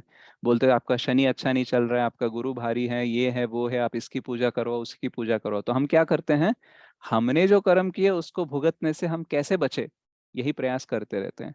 तो भगवत गीता में भगवान बोलते हैं कि एक्चुअली इसकी उसकी पूजा करके आप कम करने का प्रयास मत करना, आप मेरा शरण ले लो, मैं आपको पूरी सिक्योरिटी दे सकता हूँ। जैसे 18.66 में श्लोक आता है, जैसे मैंने कल बोला था, सर्वधर्मान परित्यज मामेकम शरणम व्रज, अहम त्वाम सर्व पापेभ्यो मोक्षयिष्यामि मा शुचः। और एक श्लोक आता है ब्रह्म संहिता में, वहां पे ब्रह्मा जी बोलते हैं, कर्माणि निर्दहति किंतु च भक्ति भाजम गोविंदमादि पुरुषम तमहम भजामि। तो कर्माणि निर्दहति किंतु च भक्ति भाजम, अगर भक्ति हम करेंगे तो हमारा जो कर्म सिद्धांत अभी लागू हो रहा है हम पे, वो चेंज हो सकता है। जैसे एग्जाम्पल दिया जाता है कि मान लो, सो जैसे कि मान लो अगर कोई कैदी है, उसको 20 साल की सजा हुई है, और 10 साल बाद उसका एक चेकअप हुआ, और उस दिन कोई प्रधानमंत्री या फिर कोई राष्ट्रपति आए, तो उन्होंने डिसाइड किया कि क्या कोई कैदी है जिसका सत प्रवर्तन या फिर सदाचार है, और उसमें बदलाव आया है, और वो समाज में अच्छे से रह सकता है, ऐसा कोई है क्या? तो शायद जेलर कुछ लोगों को रिकमेंड कर सकता है, और उसकी वजह से क्या होता है, उनको माफी मिलती है और उनकी सजा कम की जाती है। क्यों? क्योंकि किसी भी कैदी को सजा इसलिए देते हैं क्योंकि उसने बुरा काम किया है, और वो आगे से वो बुरा काम ना करे, तो वो अपने आप को रिफॉर्म करे, इसलिए उसको जेल में रखते हैं। जैसे कोई रोगी होता है, उसको हम हॉस्पिटल में एडमिट क्यों करते हैं? ताकि उसका जो रोग है वो कम हो जाए, अगर कम हो गया तो उसके बाद में उसको डिस्चार्ज कर देते हैं। तो वैसे ही कैदी को जेल में रखने का हिसाब पनिशमेंट का नहीं है, बट रिफॉर्मेशन थ्रू पनिशमेंट, यानी उसका विकास होना चाहिए, उसकी पुरोगति होनी चाहिए। अब उसको बाहर ही छोड़ देंगे तो और गलत काम करेगा, इसलिए उसको एक प्रोटेक्टेड एनवायरनमेंट में रखे, उसे ठीक करने का प्रयास करते हैं। वैसे ही कर्म सिद्धांत भी जो है, ये सिस्टम ऑफ पनिशमेंट नहीं है, ये सिस्टम ऑफ प्यूरिफिकेशन है। हमारा शुद्धिकरण नहीं हुआ है, हमारे विचार गलत हैं, इसीलिए तो हम गलत काम कर रहे हैं। लेकिन हमारे अगर विचार ठीक हो जाए, हमारे उद्देश्य ठीक हो जाए, विचारधारा ठीक हो जाए, प्यूरिफाई हो जाए, शुद्धिकरण हो जाए, तो हम किसी का गलत नहीं करेंगे। ऑलरेडी आज भी हम कुछ हद तक गलत नहीं करते हैं, क्योंकि हम जानते हैं, हमारा जमीर होता है वो बोलता है देखो ये गलत है, उसको नहीं करना चाहिए। तो हमारा जो कॉन्शियंस है वो बोलते रहता है क्या गलत है क्या सही है, रोकने का प्रयास करते रहता है। लेकिन फिर भी कुछ एरियाज होते हैं जहाँ पे हम अपने आप को रोक नहीं पाते हैं, जाने या अनजाने में। तो जब हम भक्ति करते हैं तो भगवान हमें और शक्ति देते हैं ताकि हमारा शुद्धिकरण हो जाए, हमें और बुद्धि देते हैं ताकि आगे जाके हम ठीक से काम करें। तो इसी वजह से भगवान क्या कर सकते हैं, वो हमारा पूरा रिकॉर्ड एरेस कर सकते हैं। जितना हम भगवान के प्रति समर्पित होते हैं, उतना ही हमारा रिकॉर्ड एरेस होता है। अगर हम उनके साथ कुछ ऐसे ही चीटिंग कर रहे हैं कि बोल रहे हैं भगवान मैं आपकी भक्ति करूंगा, लेकिन हम विश्वास नहीं रखते हैं और सिंसियरली उनको सर्विस नहीं करते हैं, तो क्या होगा, कर्म सिद्धांत लागू होते रहेगा। आचार्य ऐसे बोलते हैं, अगर आप कृष्ण के प्रति 100% समर्पित हो, तो कर्म सिद्धांत आपके ऊपर 100% लागू नहीं होगा। अगर आप 50% समर्पित हो तो 50% लागू होगा। तो डिपेंड करता है कि हम कितना समर्पित हैं। जैसे कल मैंने एक एग्जाम्पल दिया था, प्रभु जी ने सवाल पूछा था, तो मैंने बोला कभी कभी कोई क्रिमिनल होता है, वो एक्चुअली बहुत इंटेलिजेंट होता है, उसके पास बहुत इंफॉर्मेशन होती है, और वो एक्चुअली उतना गलत आदमी नहीं होता है, गलत लोगों के साथ कुछ गलत काम करते रहता है, लेकिन he is actually a nice person. मतलब कुछ मजबूरी है उसकी वजह से वो गलत काम कर रहा है, बट अगर उसको अच्छे से कोई चांस दे तो शायद वो सुधर सकता है। तो ऐसे वालों को पुलिस क्या बोलती है, या फिर कोई जो एजेंट्स होते हैं वो क्या बोलते हैं, कि देखो हम आपको एक सेकंड चांस देना चाहते हैं, अगर आप हमारे इन्फॉर्मर बन जाते हो, और अगर आप गवर्नमेंट की सपोर्ट करोगे, उसके मिशंस में सपोर्ट करोगे, तो I can give you a new life, आपको नया पासपोर्ट दिया जाएगा, आपको नई पहचान दी जाएगी, और आपका पूरा क्रिमिनल रिकॉर्ड खत्म कर सकते हैं हम। तो गवर्नमेंट क्यों ऐसा चांस देती है किसी कैदी को या किसी क्रिमिनल को? क्योंकि देखती है कि ये सुधर सकता है। और एक्चुअल में अल्टीमेटली इसको सजा भी क्यों देना चाहते हैं हम? क्योंकि ये सुधरे और ऐसे गलत काम फिर से ना करे। तो अगर वो ऑलरेडी अग्री हो रहा है कि मैं अच्छे काम करूंगा, तो हम उसको मौका दे सकते हैं। लेकिन अगर वो सिर्फ बाकी लोगों को उल्लू बनाने के लिए पहले अग्री कर दिया, कि बोला हाँ हाँ मैं अच्छे से इन्फॉर्मर का काम करूंगा, और उसके बाद में उसने फिर से गलत काम किए, तो फिर क्या करेंगे? बोलेंगे तू नहीं सुधरेगा, अभी तुझे जेल में ही डालेंगे, या तो फिर उसको एनकाउंटर कर देंगे, राइट? तो क्या हो रहा है? मौका सबको मिलता है, और जितना मौका दिया गया, जितना अच्छे से यूज करेंगे, उतना हम बच सकते हैं। अगर दिखावा कुछ और कर रहे हैं, अंदर कुछ और सोच रहे हैं, तो फिर हमें ही भुगतना पड़ेगा। तो भगवान के प्रति समर्पित होना मतलब ऑनेस्टली अच्छे काम करना, और ऑनेस्टली भगवान ने जो हमें पद चिन्हों पर चलने के लिए बोला है, भगवत गीता के थ्रू, भागवतम के थ्रू, वैष्णव आचार्य के थ्रू, वैसे हम चलने का प्रयास करेंगे, तो डेफिनेटली हमारे जो कर्म के फल हैं वो एक्चुअली कम हो सकते हैं। तो 3 प्रकार के कर्म शास्त्र हमें बताते हैं। एक को बोलते हैं कर्म, दूसरे को बोलते हैं अकर्म, और तीसरे को बोलते हैं विकर्म। तो पहले हम इन दोनों के बात करेंगे। कर्म मतलब अच्छे काम, जो शास्त्रों के आधार पर अप्रूव्ड काम, जो है ऑथराइज्ड बोनाफाइड काम, जो करेंगे तो अच्छे फल मिलेंगे। जैसे हम कोई भी रूल बुक में डूस और डोंट्स बोलते हैं, क्या करना चाहिए क्या नहीं करना चाहिए। तो शास्त्रों के अनुसार क्या करना चाहिए उसको बोलते हैं कर्म, और शास्त्रों के विरुद्ध जो हम करते हैं उसको बोलते हैं विकर्म। तो अच्छे कर्म करोगे तो अच्छा रिजल्ट मिलेगा, बुरे कर्म करोगे तो बुरे कर्म का रिजल्ट आपको भुगतना पड़ेगा। तो ये कर्म है, ये विकर्म है। लेकिन इन दोनों को छोड़ के और एक आता है, इसको बोलते हैं अकर्म। अकर्म के 2 मीनिंग होते हैं। एक अकर्म मतलब कुछ नहीं करना, इन एक्शन। और अकर्म का एक और मीनिंग होता है कि वो एक्शन जिसका कोई रिएक्शन ही नहीं होता। तो कर्म करो या विकर्म करो, रिएक्शन तो आएगा, लेकिन अकर्म करोगे तो रिएक्शन नहीं आता है। इसका एग्जाम्पल कैसे समझ सकते हैं? जैसे अगर आप किसी की हत्या कर दो, तो आपको फांसी की सजा या तो फिर उम्र कैद की सजा हो सकती है। लेकिन एक ऐसा केस है जहां पे व्यक्ति की हत्या करने के बाद भी उसको सजा नहीं मिलती, ऊपर से उसको मेडल मिलता है। वो कहाँ पे होता है? डिफेंस में। कहाँ पे होता है? डिफेंस। डिफेंस में होता है। गवर्नमेंट ऑफिशियल्स जो पुलिस वाले रहते हैं वो लोग अगर कोई क्रिमिनल को मार सजा देते हैं, देते तो कुछ नहीं होता है उनको, उनको सजा नहीं मिलती, ऊपर से मेडल मिलता है, परमवीर चक्र मिलता है, ये मिलता है, वो मिलता है, बहुत पुरस्कार मिलता है। तो एक्टिविटी तो सेम है ना, यहाँ पे भी हत्या है, वहां पे भी हत्या है, तो वहां पे मेडल क्यों मिला, यहाँ पे सजा क्यों मिला? क्योंकि वहां पे उन्होंने जो किया, मेडल जो मिला उनको, क्योंकि उन्होंने गवर्नमेंट का ऑर्डर फॉलो किया। और यहाँ पे अगर आपने नॉर्मली किसी की हत्या कर दी द्वेष के कारण, प्रतिशोध की भावना के कारण, तो ये गलत है। क्योंकि आपने क्या किया, कानून को हाथ में लिया और अपनी मर्जी से उसको चलाया, तो आपको सजा मिलेगी। लेकिन आप अगर कानून के हाथ में रहकर उनका ऑर्डर फॉलो करोगे, तो सेम एक्टिविटी है लेकिन कोई रिएक्शन नहीं, ऊपर से बेनिफिट मिल रहा है। तो अकर्म मतलब क्या? जो भगवान की सेवा में हम करते हैं, या फिर जो भगवान ने हमें इंस्ट्रक्शंस दिए हैं, जो गुरु ने इंस्ट्रक्शंस दिए हैं, जो हम करते हैं, जो गुरु साधु और शास्त्र तीनों के सिंक में हो, तो उस एक्टिविटीज का क्या होता है? अकर्म बोलते हैं। उसका रिजल्ट नहीं आता है, एटलीस्ट भौतिक रिजल्ट नहीं आता है। जैसे अच्छे काम करोगे तो पुण्य मिलेगा, उससे क्या होगा? अच्छी बॉडी मिलेगी, शायद स्वर्ग लोग जाओगे, थोड़ा सा और अच्छे से एंजॉय करोगे, लेकिन फिर भी इस भौतिक जगत में ही रहोगे, जन्म मृत्यु जरा व्याधि के चक्र में ही रहोगे। अगर बुरे काम करोगे तो शायद थोड़ा टाइम नर्क जाओगे, बॉडी अच्छी नहीं मिलेगी, कुरूप बन जाओगे, गरीब बन जाओगे, बहुत व्याधि होगी, राइट? लेकिन फिर भी यहीं पे फंसे हो। तो अच्छा काम करो तो भी फंसोगे, बुरा काम करो तो भी फंसोगे।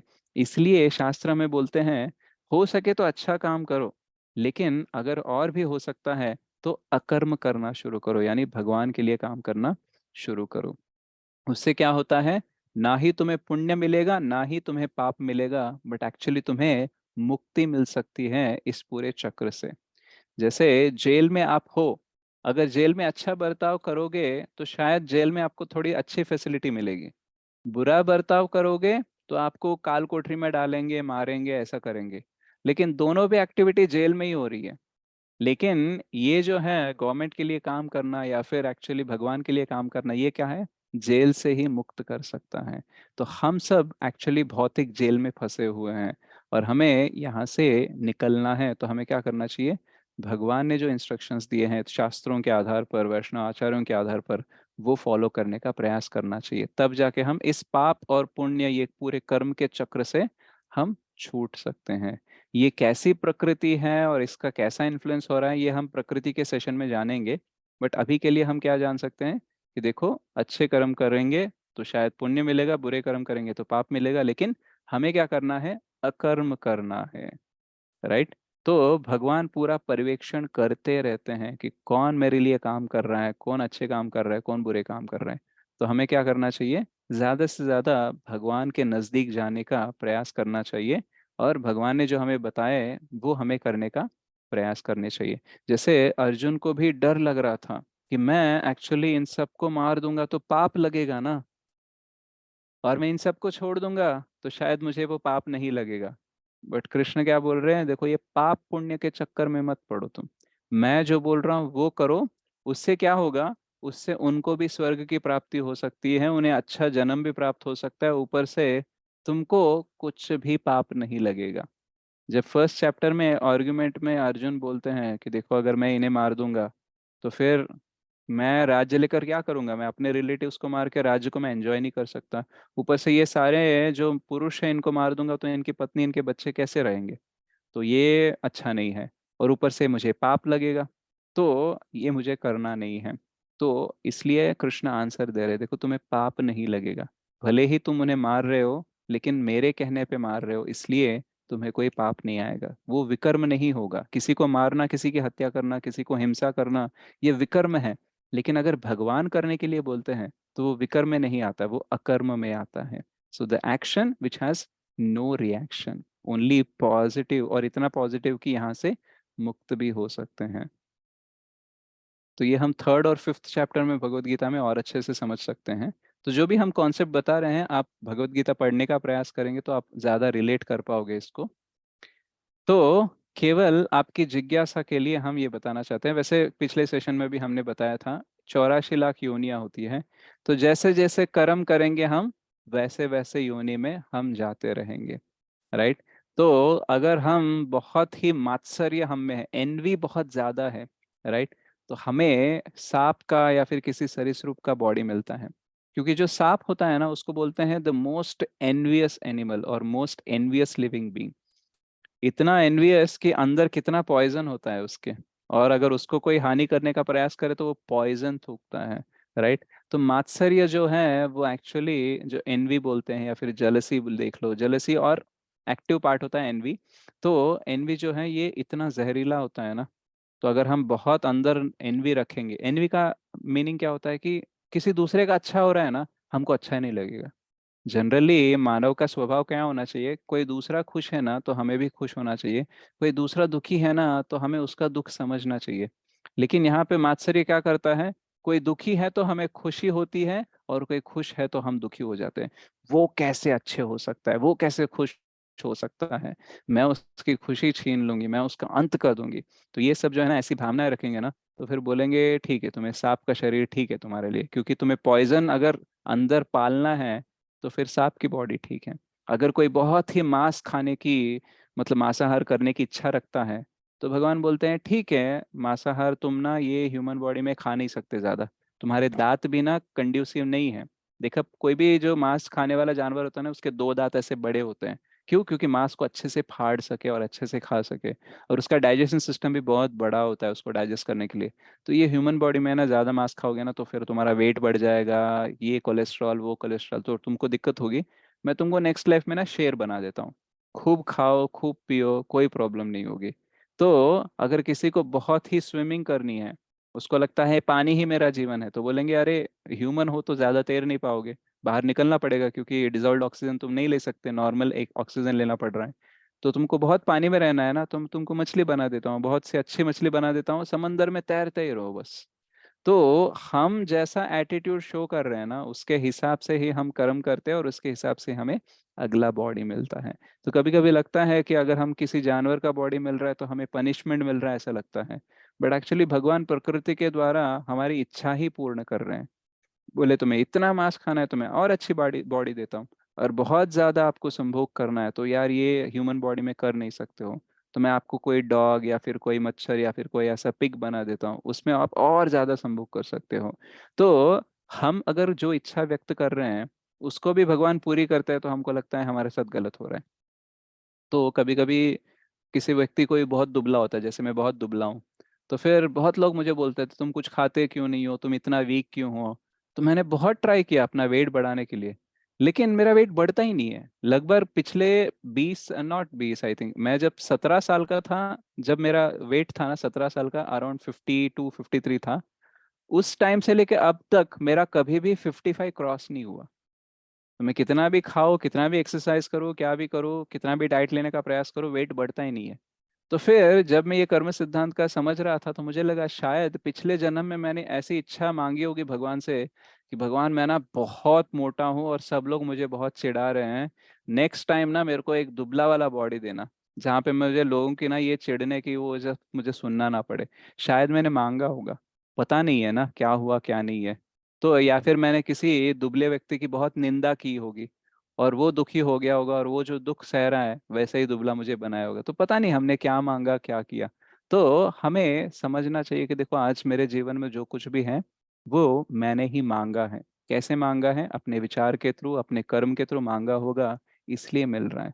अब हम क्योंकि भूल चुके हैं वो, इसलिए हमें बुरा लगने लगता है। अदरवाइज हम समझ जाएंगे कि देखो जो मैंने मांगा वही हो रहा है, और अगर जो मैंने मांगा वही हो रहा है तो अब से मैं अच्छे से मांगूंगा, अच्छे से कार्य करूंगा, ताकि मुझे ये सब भुगतना ना पड़े। तो कर्म सिद्धांत हमें पास्ट से पीस देखता है, मतलब हम हमारे अतीत से हम शांति बनाए रख सकते हैं और हम अपने भविष्य को अच्छा कर सकते हैं। तो कर्म सिद्धांत जानने का सबसे मुख्य उद्देश्य ये है कि हम जाने कि हमारा धर्म भी क्या है। कभी कभी कर्म का डिस्कशन हम इतना कर लेते हैं, भूल जाते हैं कि एक्चुअली कर्म सिद्धांत हम क्यों जान रहे हैं, ताकि हम अपना ड्यूटी जान पाए, हम अपना धर्म जान पाए। बच्चे जब गलत करते हैं तो उनको पनिशमेंट क्यों देते हैं? क्योंकि उनको हम समझाना चाहते हैं देखो तुम्हारी ड्यूटी गलत काम करना नहीं है, सही काम करना है। तो अगर गलत करोगे तो ऐसी पनिशमेंट मिलेगी, अच्छा करोगे तो अच्छा रिवॉर्ड मिलेगा।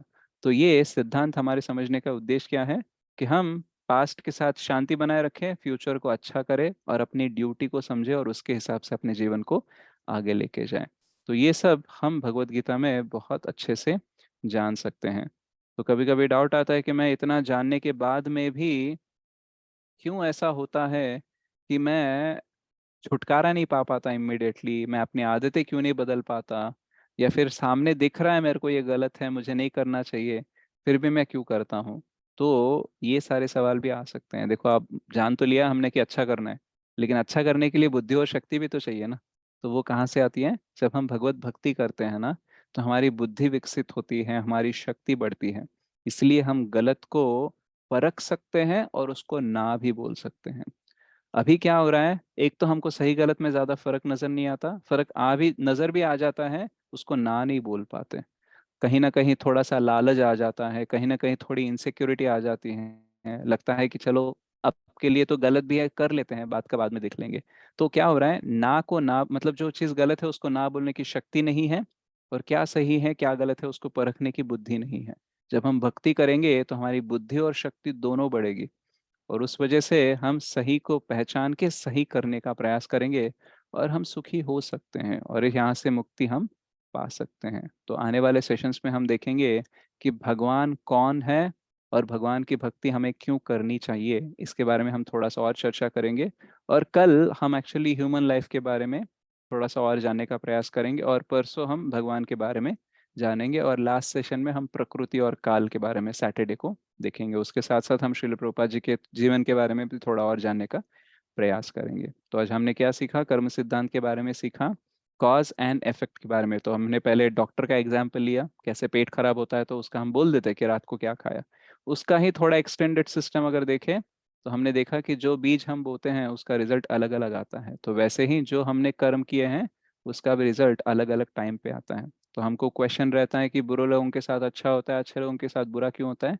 जो आज अच्छे हैं वो शायद पास्ट में बुरे थे, इसलिए उनको आज बुरा हो रहा है।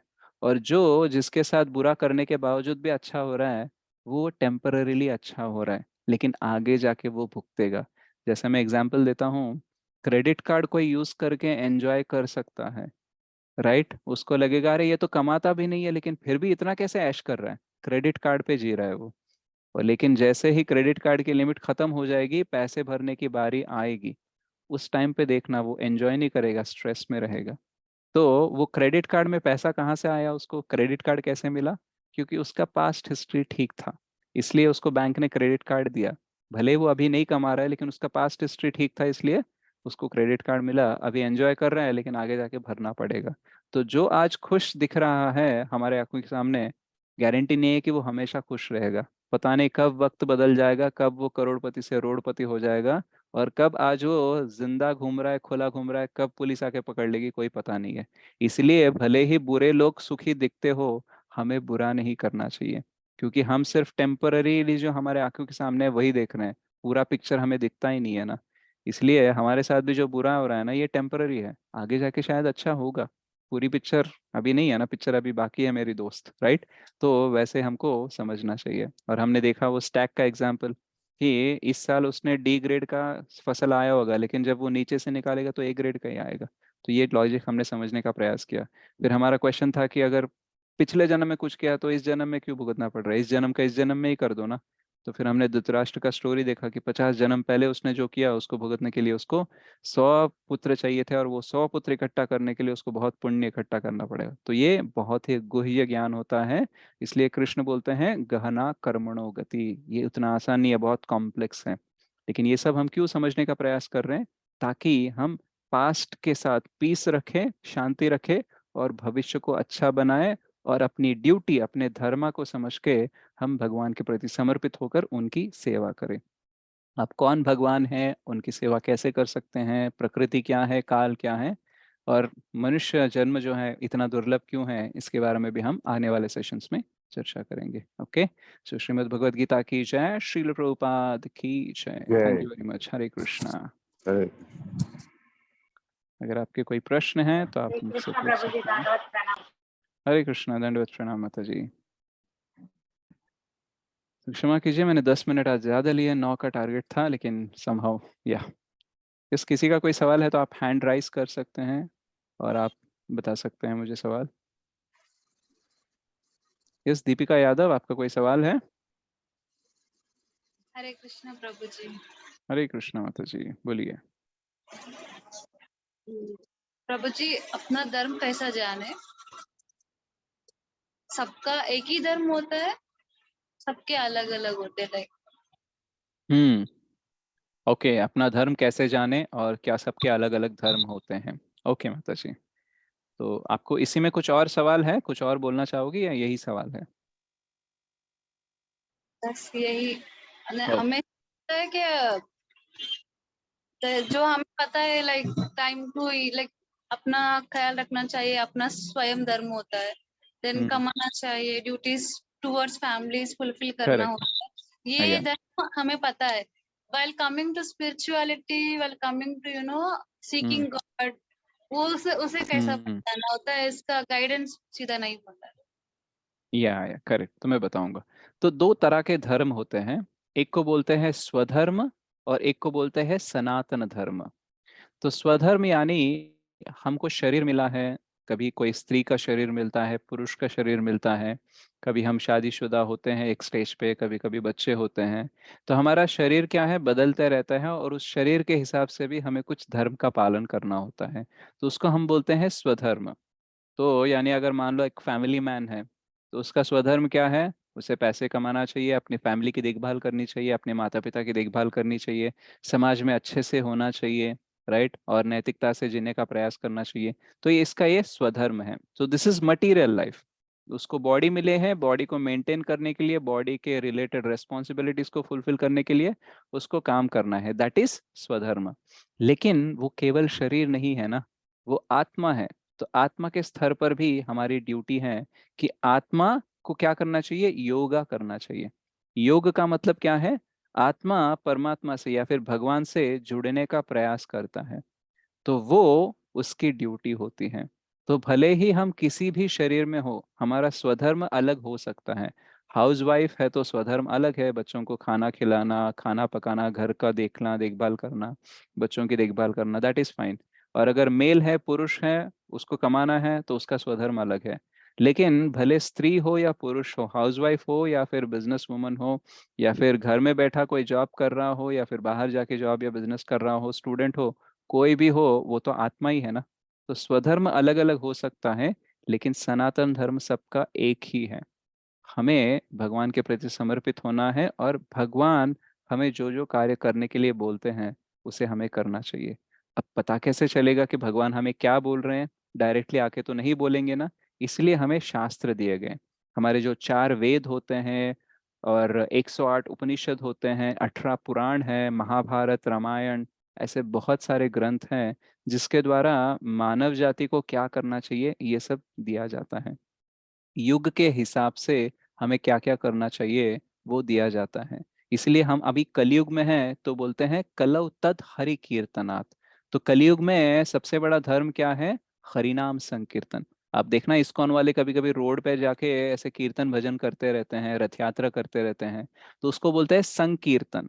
यानी भगवान का रूप गुण लीला के बारे में गुणगान करना। तो ये धर्म है। तो इसको हरि हरि कीर्तनात् बोलते हैं। तो इसके साथ साथ हमें जप करने के लिए बोला, क्योंकि कली काले नाम रूपे कृष्ण अवतारे। तो कृष्ण का अलग अलग अवतार होता है अलग अलग युगों में, तो उसके हिसाब से उनकी आराधना की जाती है। तो कलयुग में क्या बोलते हैं कि नाम जप करना चाहिए, इसलिए हम हरे कृष्णा कृष्ण कृष्णा हरे हरे, हरे राम राम राम हरे हरे। तो हम नाम जप करते हैं, और नाम जप करते हैं, कभी कभी संकीर्तन में भाग लेते हैं, और शास्त्रों का अध्ययन करते हैं, जैसे भगवत गीता, भागवतम, ये है। तो ये अध्ययन करने से क्या होता है? एक तो हमारा सनातन धर्म कंप्लीट हो रहा है, क्योंकि भगवान को जानना हमारी ड्यूटी है।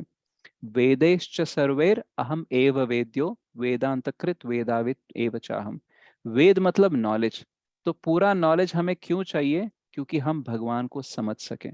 और जब भगवान को समझेंगे तो क्या होगा? भगवान के प्रति हम और आकर्षित होंगे, उनसे प्रेम करेंगे। और जहाँ पे प्रेम होता है वहाँ पे सेवा होती है।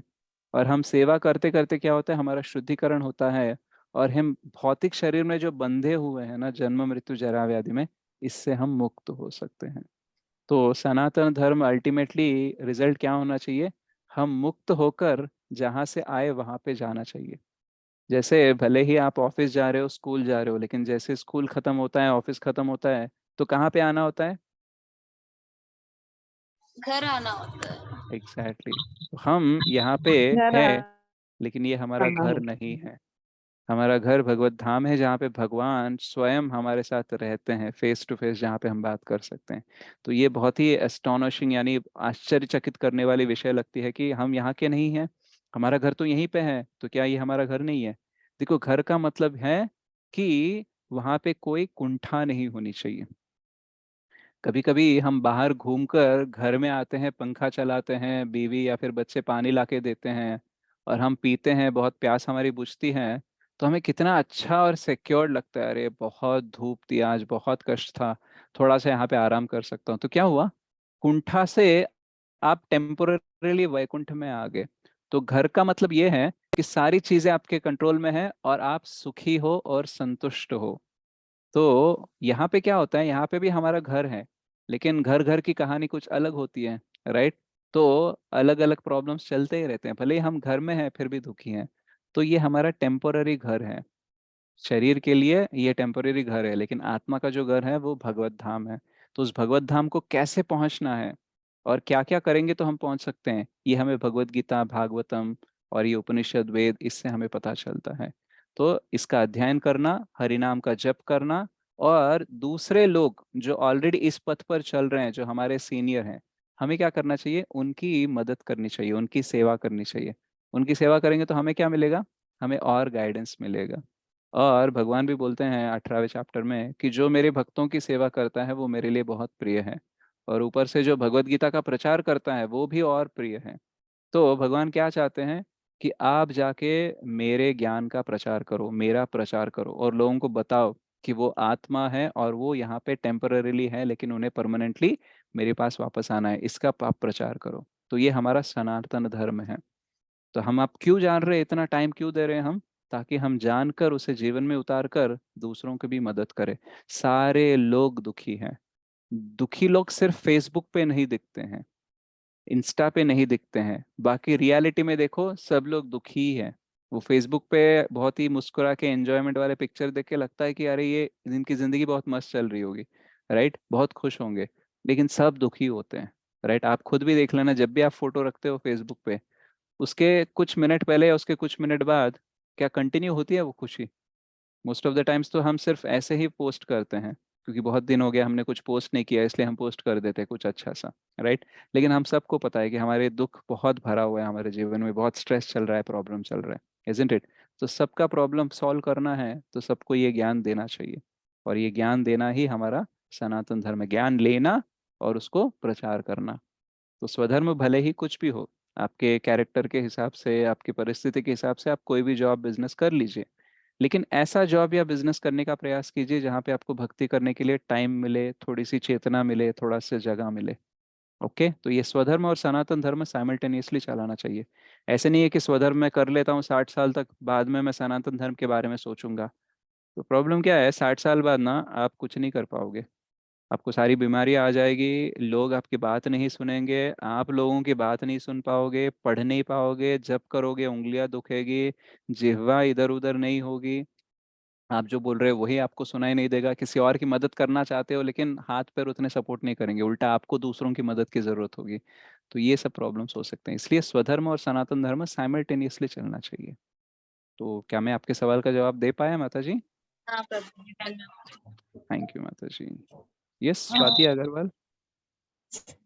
हरे कृष्णा प्रभु जी। हरे कृष्णा माता जी। प्रभु जी, आपने जैसे बताया कि धृतराष्ट्र को 50 जन्म पहले जो उसने हम्म। किया था, अंडों को मारा, तो उसको 50 जन्म के बाद 100 पुत्रों की मृत्यु हुई।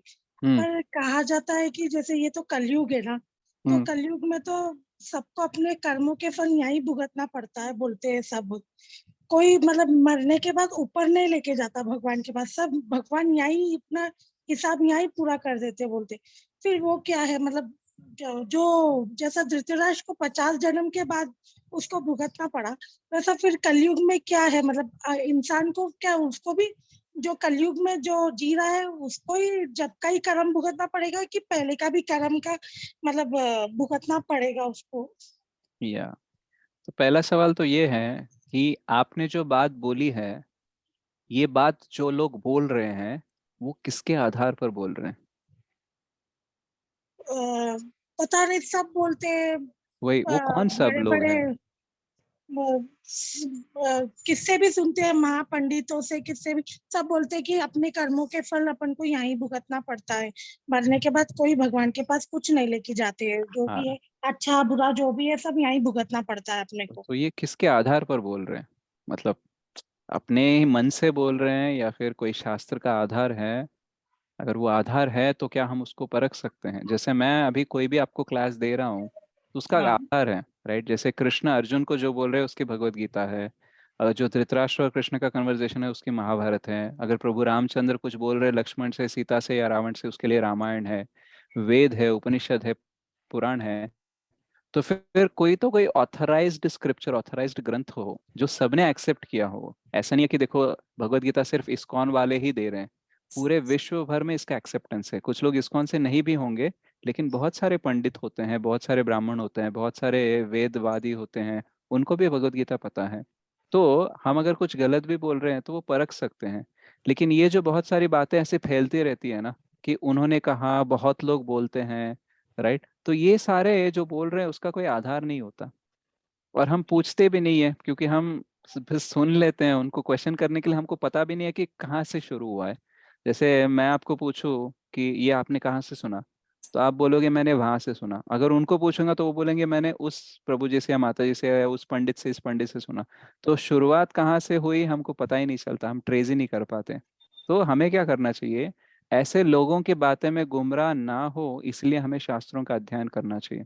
अभी हमारी सबसे बड़ी प्रॉब्लम यह है कि हम पढ़ने के लिए, ज्ञान लेने के लिए टाइम नहीं देते हैं, लेकिन ये सारी बातें सुनकर हम विश्वास कर लेते हैं। जैसे मैं आपको बोलूं कि ये जो पेन है, ठीक है, ये ब्लू पेन है, ओके, तो आप में से कितने लोग विश्वास करोगे कि ये ब्लू पेन है? नहीं, कोई भी नहीं, क्योंकि देखने पे दिखने पे वो लाल पेन दिख रहा है। ठीक है, ये शायद मैं रिफिल बदल सकता हूँ, कुछ भी हो सकता है। ये ऊपर भाग जो है इसका, ये लाल है कि ब्लू है? लाल है। लाल है।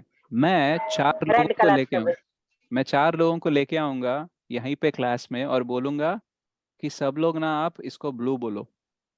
तो 4 लोग और मैं 5 लोग मिलके इसको ब्लू बोल रहे हैं, आप क्या बोलोगे, ब्लू है कि रेड है? रेड। रेड है। मैं और 40 लोगों को रेड लेके आऊंगा। रेड प्रभु। 40 लोगों को लेके आऊंगा मैं, 40 + 4 + 1, 45 लोग बोल रहे हैं ये ब्लू है, आप क्या बोलोगे, ब्लू या रेड? रेड। रेड। 400 लोगों को रेड लेके प्रभु। आऊंगा। क्योंकि रेड हमको प्रभु। दिख रहा है कि वो रेड कलर है बोलकर। एग्जैक्टली, लेकिन ये रेड है आपको कब पता चला? कि आंखों से जब दिख रहा है। लेकिन जब आप बचपन में पैदा हुए थे आपको पता था क्या कि ये रेड है? नहीं। आपने सीखा है कलर्स क्या होते हैं, आपने हाँ। देखा, परखा, जाना, तब जाके कॉन्फिडेंस आ रहा है ना कि ये ब्लू नहीं है, रेड है। तो हाँ। यही तो बात है। हम शास्त्रों का अध्ययन नहीं करते हैं, परखते नहीं है, जानते नहीं है, टाइम नहीं स्पेंड करते, इसलिए सारी बातों पे विश्वास करे ना करे कंफ्यूजन में पूरा जीवन निकल जाता है। तो मतलब ये बात मिथ्या है कि ऑब्वियसली। कलयुग में जो है ना, अ, अपने कर्म जो है यहीं भुगतना पड़ता है बोलकर तो वो सब। युग के हिसाब से कुछ रूल्स चेंज होते हैं, लेकिन सब कुछ चेंज नहीं होता। ओके। ओके। तो इसलिए ये जो ज्ञान होता है ना, ये कहाँ पे चेंजेस होते हैं युग के हिसाब से, कितने होते कितने नहीं होते हैं, अगर हम जान लेंगे ना तो दूसरों को हम जवाब दे सकते हैं। अच्छा। ठीक है, तो तो मतलब आप प्रभु जी, अगर अगर अपना जैसा, अगर मेरा कोई कर्म 50 हम्म, साल पुराना है, उसका अगर भगवान उसका अगर देना चाहे तो वो इस जन्म में भी दे सकते हैं। वो एक्चुअली क्या है ना, कुछ रूल्स ऑलरेडी सेट होते हैं माता जी। जैसे आप अगर होम लोन लेते हो, ठीक है, हाँ। तो हाँ। फिर किस्तें कब भरने होते हैं, साल में एक बार या महीने में एक बार? महीने में एक बार। ओके, अगर आपने एक महीना स्किप कर दिया तो क्या होगा? अ, तो मतलब नोटिस आ जाती है वार्निंग की कि आपकी हम्म, आपके किस्तें भर ना भर रहे भरे हैं, नहीं हो बोल पेंडिंग के। है, राइट। हाँ। अगर 2-3 महीने आपने नहीं भरा तो क्या होता है? डायरेक्ट नोटिस आ जाती है कि आपका घर को ना हम्म। वो कर देंगे बोल के। ओके, तो आप अगर बोलते हो ठीक है मुझे 1 महीना और टाइम दो, मैं पूरा पे कर दूंगी, तो क्या वो as it is same amount लेते हैं या उसमें इंटरेस्ट ऐड करते हैं? इंटरेस्ट ऐड करेंगे। ठीक है, तो इंटरेस्ट ऐड करना, आपको नोटिस भेजना, ये सारे किसके रूल्स हैं? बैंक के। Exactly right. सो वैसे ही कर्म सिद्धांत के कुछ रूल्स होते हैं, ओके। राइट, तो वो सारे इम्प्लीमेंट होते हैं। लेकिन मान अच्छा। लो आप में आपके कोई बैंक मैनेजर आपको पता है, थोड़ी सी हाँ। पहचान है, तो वो आपको कुछ और सुझाव दे सकते हैं कि बोलेंगे 3 महीने से आपने नहीं भरा ना, तो हाँ। देखो इंटरेस्ट तो आपको भरना होगा, लेकिन आप क्या करो, आप ऐसे ऐसे कर सकते हो, उससे थोड़ा आपको इंटरेस्ट कम पड़ सकता है, या फिर किसी और बैंक में आपका लोन ट्रांसफर कर लो, वहाँ पे और कम इंटरेस्ट रेट चल रहा है। तो ऐसे कुछ सुझाव दे सकते हैं जिससे आपका क्या होगा, आपका नुकसान थोड़ा कम हो सकता है, फ्यूचर में भी आप पैसे बचा सकते हो सकता है कि नहीं हो सकता? हाँ, हो सकता है। वैसे ही जब हम भगवान का आश्रय लेते हैं, जो पूरा बैंकिंग सिस्टम के रूल्स जानते हैं, तो वो क्या करेंगे, वो हमें सुझाव देंगे कि देखो तो ये मत करो, ऐसे करना शुरू करो, तुमको इतना भुगतना नहीं पड़ेगा। समझ गए? हाँ। तो इसलिए भगवान का आश्रय लेना चाहिए। धन्यवाद प्रभु जी। वेलकम माता जी, हरे कृष्णा। ये सोनाली अग्रवाल माता जी। हरे कृष्णा प्रभु जी। हरे कृष्णा। प्रभु जी, मेरा एक सवाल है, जैसे जब किसी की भी मृत्यु होती है हम्म। तो कहते हैं कि 13 दिन तक आत्मा यहीं रहती है जब तक उनका हाँ, तेरहवीं नहीं हो जाती। करेक्ट उसके करेक्ट। बाद उसे मतलब दूसरा शरीर मिल जाता है। तो हम्म। अब हम हर साल श्राद्ध क्यों करते हैं? कहते हैं ना कि हमारे पितृ आएंगे, वो खाना खाएंगे। तो हम जब आत्मा दूसरे शरीर में प्रवेश कर गई तो हम वो हम्म। श्राद्ध किसके लिए करते हैं? तिथि किसकी होती है? हम्म। वो हम क्यों करते हैं वो?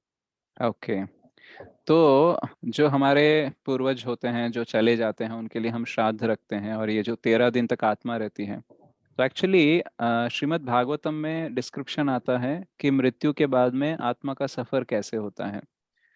तो उसमें अगर हम पढ़ेंगे तो ज़्यादा डिटेल में तो मैं अभी आपको बता नहीं पाऊंगा। तो वहाँ पे क्या होता है, उसका जर्नी का एक्सप्लेनेशन ऐसे रहता है कि उसको इमीडिएटली बॉडी नहीं मिलता है। उसको पहले नरक लेके जाते हैं, उसका पूरा वहाँ पे जजमेंट होता है। उसके बाद में उसको कितने योनिया मच्छर के लेने हैं, कितने बिल्लियों के लेने हैं, कितने कुत्तों के लेने हैं, ऐसा पूरा उसका कैलकुलेशन होता है। और जो उसने कर्म किए हैं उसको थोड़ा उसको नरक में भी भुगतना होता है। तो ये सब प्रोसेस होने के बाद में उसको बॉडी मिलता है। अगर कोई पुण्य आत्मा है तो शायद उसको पहले स्वर्ग जाना पड़ेगा और उसके बाद में जो पाप है उसको भुगतने के लिए नरक जाना पड़ेगा, फिर उसको बॉडी मिलेगा। तो कौन सी आत्मा शरीर छोड़ने के बाद कितने दिन कहाँ पे रहने वाला है, इसका कोई गारंटी नहीं है, क्योंकि उसके कैसे कर्म है यह हमें पता नहीं है ना। तो इसलिए वो कहीं पर भी हो सकता है, वो पितृलोक में हो सकता है, वो शायद नरक में हो सकता है, वो शायद स्वर्ग में हो सकता है, कहीं पे भी हो सकता है, या फिर नेक्स्ट बॉडी में भी जा सकता है। तो हमको पता नहीं है कि वो कहाँ पे है, लेकिन हमारे शास्त्रों के अनुसार कुछ पद्धतियां दिए गए हैं, कुछ संस्कार करने का हमको इंस्ट्रक्शन दिया गया है। अगर हम वो करेंगे तो एटलीस्ट हमारा कर्मा ठीक रहेगा। जैसे श्राद्ध करना शास्त्रों के आधार पर ही होता है, और बोलते हैं कि जो हमारे एंसेस्टर्स हैं उनके लिए हमें ये श्राद्ध करना चाहिए। तो ये एक संस्कार है, ये हमें करना चाहिए। अभी एग्जैक्टली उनको रिजल्ट मिलेगा नहीं मिलेगा, वो एक्चुअली है क्या, बॉडी चेंज कर गए, तो इसको हम एनालाइज कर नहीं सकते, लेकिन हमको शास्त्रों ने बोला है कि करना चाहिए, इसलिए हम करते हैं। तो अगर वो व्यक्ति ऑलरेडी चला गया है तो फिर करने का क्या फायदा, ये सवाल भी आ सकता है। तो फर्स्ट थिंग तो रूल है, रेगुलेशन है, इसलिए हमें करना चाहिए। और दूसरा, भले ही व्यक्ति चला गया हो लेकिन कार्मिक अकाउंट स्टिल एग्जिस्टिंग है। ओके, तो इसलिए शायद आपका और उसका जो कर्मा लिंक है ना, वो लिंक को पूरा एरेस करने के लिए आपको कुछ करने होंगे।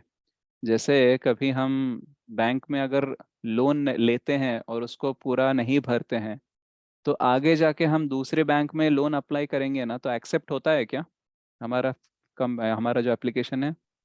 नहीं। बोलते हैं पहले आप ना उस बैंक का पहले चुकता कर दो, फिर इधर अप्लाई करो, क्योंकि आपका सिबिल हिस्ट्री नेगेटिव रिफ्लेक्ट कर रहा है, आपके पॉइंट्स कम है, आपको लोन नहीं मिलेगा। राइट। तो जो हम फैमिली में रहते हैं उनके साथ हम सुख दुख बांटते रहते हैं, उनके साथ मिलके कुछ कर्म करते रहते हैं, तो उसकी वजह से हमारा कार्मिक अकाउंट होता है। जो जॉइंट अकाउंट होता है ना, वैसे वाला भी होता है। तो वो उसका प्रभाव कम हो जाए, वो एरेज हो जाए, इसके लिए कुछ संस्कार करने होते हैं, इसलिए हमें वो करना है। भले ही व्यक्ति चला गया हो लेकिन कार्मिक अकाउंट अभी भी एग्जिस्ट होता है, इसलिए उसको थोड़ा एरेज करने के लिए, उसको कंप्लीट करने के लिए, क्लोज करने के लिए हमको कुछ करने पड़ते हैं। ओके।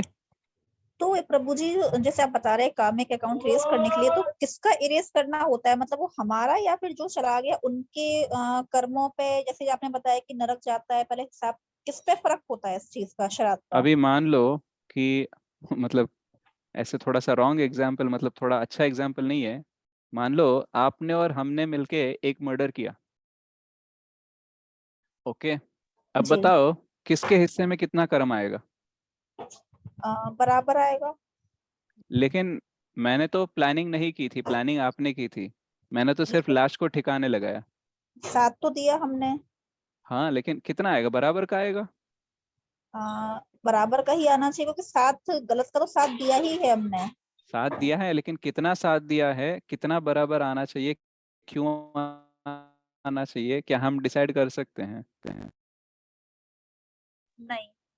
ओके। अब दूसरा एग्जाम्पल लेते हैं। हम दोनों ने मिलके एक व्यक्ति को एक्सीडेंट होने से बचाया। ठीक है। जी। जी। कितना पुण्य मिलना चाहिए? बराबर का मिलना चाहिए, क्योंकि दोनों ने ही बचाया। लेकिन वो बचाने में कितना एक्टिविटी हुआ, किसने कितना जोर दिया, इसका पूरा कैलकुलेशन हमारे पास है क्या? नहीं। तो हम बराबर का बोल सकते हैं क्या? नहीं, वो भी नहीं।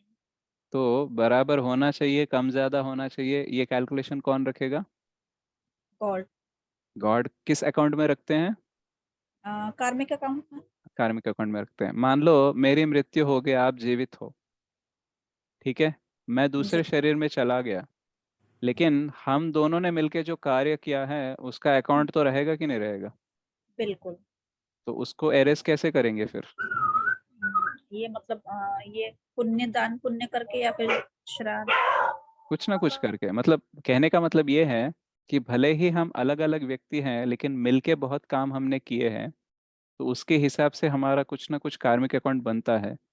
उसको हम थोड़ा सा करने के लिए, एरेस करने के लिए या कंप्लीट करने के लिए हमको कुछ कार्य करने ही होते हैं। जैसे पूर्वजों से हम शरीर लेते हैं। जैसे आप माता पिता हो तो आपको पता है आपके बच्चे आपसे शरीर लेते हैं, भले ही वो आत्मा अलग हो, लेकिन वो आपके पेट में पलने के लिए, बड़ा होने के लिए जो उसको शरीर खाना चाहिए वो आप ही से लेता है। तो इसलिए आपका थोड़ा सा ऋण रह जाता है। इसलिए वो ऋण भी खत्म होने के लिए कुछ हमें संस्कार करने पड़ते हैं। तो ऐसे बहुत सारे कनेक्शंस होते हैं, कार्मिक अकाउंट्स होते हैं, इसलिए वेदों के हिसाब से हमको कुछ किया, बोला जाता है कि ये करना चाहिए, वो करना चाहिए। लेकिन अगर भक्ति में आ जाते हैं तो क्या होता है, इन सब का और बेस्ट बेटर इफेक्ट मिलता है। कृष्ण बोलते हैं कि बाकी सारे जो अकाउंट्स है उसका भी हिसाब मैं देख लूंगा। तुम कर सकते हो संस्कार, बट अगर किसी वजह से कर भी नहीं पाए, लेकिन तुम अगर पूर्ण रूप से मेरे ऊपर समर्पित हो, तो फिर I can take care of that also. और ये पिंडदान जो बोलते हैं, जैसे राम जी ने भी किया था पिंडदान, उसके बाद श्राद्ध नहीं करना चाहिए, कुछ ये भी कहा जाता है। तो पिंडदान से मतलब क्या ये सारी ये अ, एक्चुअली जो पद्धतियां हैं पिंडदान करना या फिर श्राद्ध करना, ये अपने अपने फैमिली के ट्रेडिशंस और फैमिली क्या फॉलो करती है, किस वेद से कौन से वाले प्रोसेस फॉलो करते हैं, इसके ऊपर भी वैरी करता है। तो इसके ऊपर डायरेक्टली एक ही स्टैंडर्ड आंसर हम दे नहीं सकते।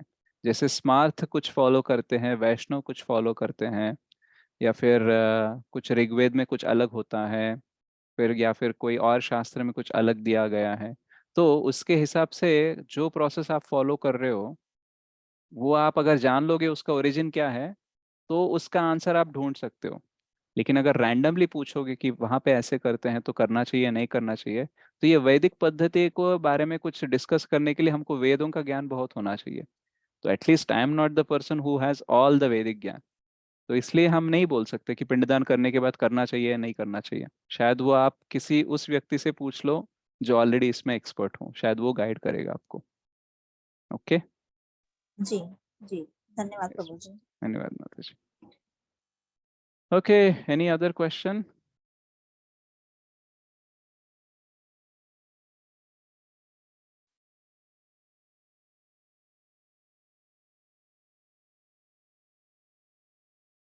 ठीक है, किसी का कोई क्वेश्चन नहीं है तो एटलीस्ट जो लोग हैं अभी, उसमें से कोई शेयर करना चाहेगा कि आज की क्लास में उसने क्या सीखा और उसको क्या अच्छा लगा? एनीवन? मतलब एग्जैक्टली सही बोलना है ऐसा नहीं है, जो भी आपको अच्छा लगे, जो भी आपने सीखा है आप शेयर कर सकते हैं। प्रभु जी आई विल। या ऋतु माता जी, आप वीडियो ऑन कर सकते हैं माता जी?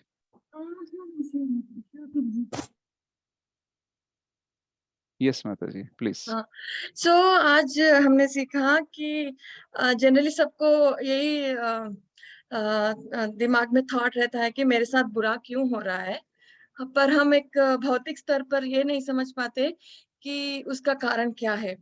कभी भी यही चिंता में लगे रहते हैं कि मेरे साथ ही बुरा हो रहा है, पर मैं इतना अच्छा हूँ, मैं सब अच्छा करता हूँ और मैं सबको अच्छा देखता हूँ, मैं भक्ति भी करता हूँ। जहाँ पे उनको ये पता नहीं होता है कि एक्चुअली भक्ति का एक्चुअल मीनिंग क्या है।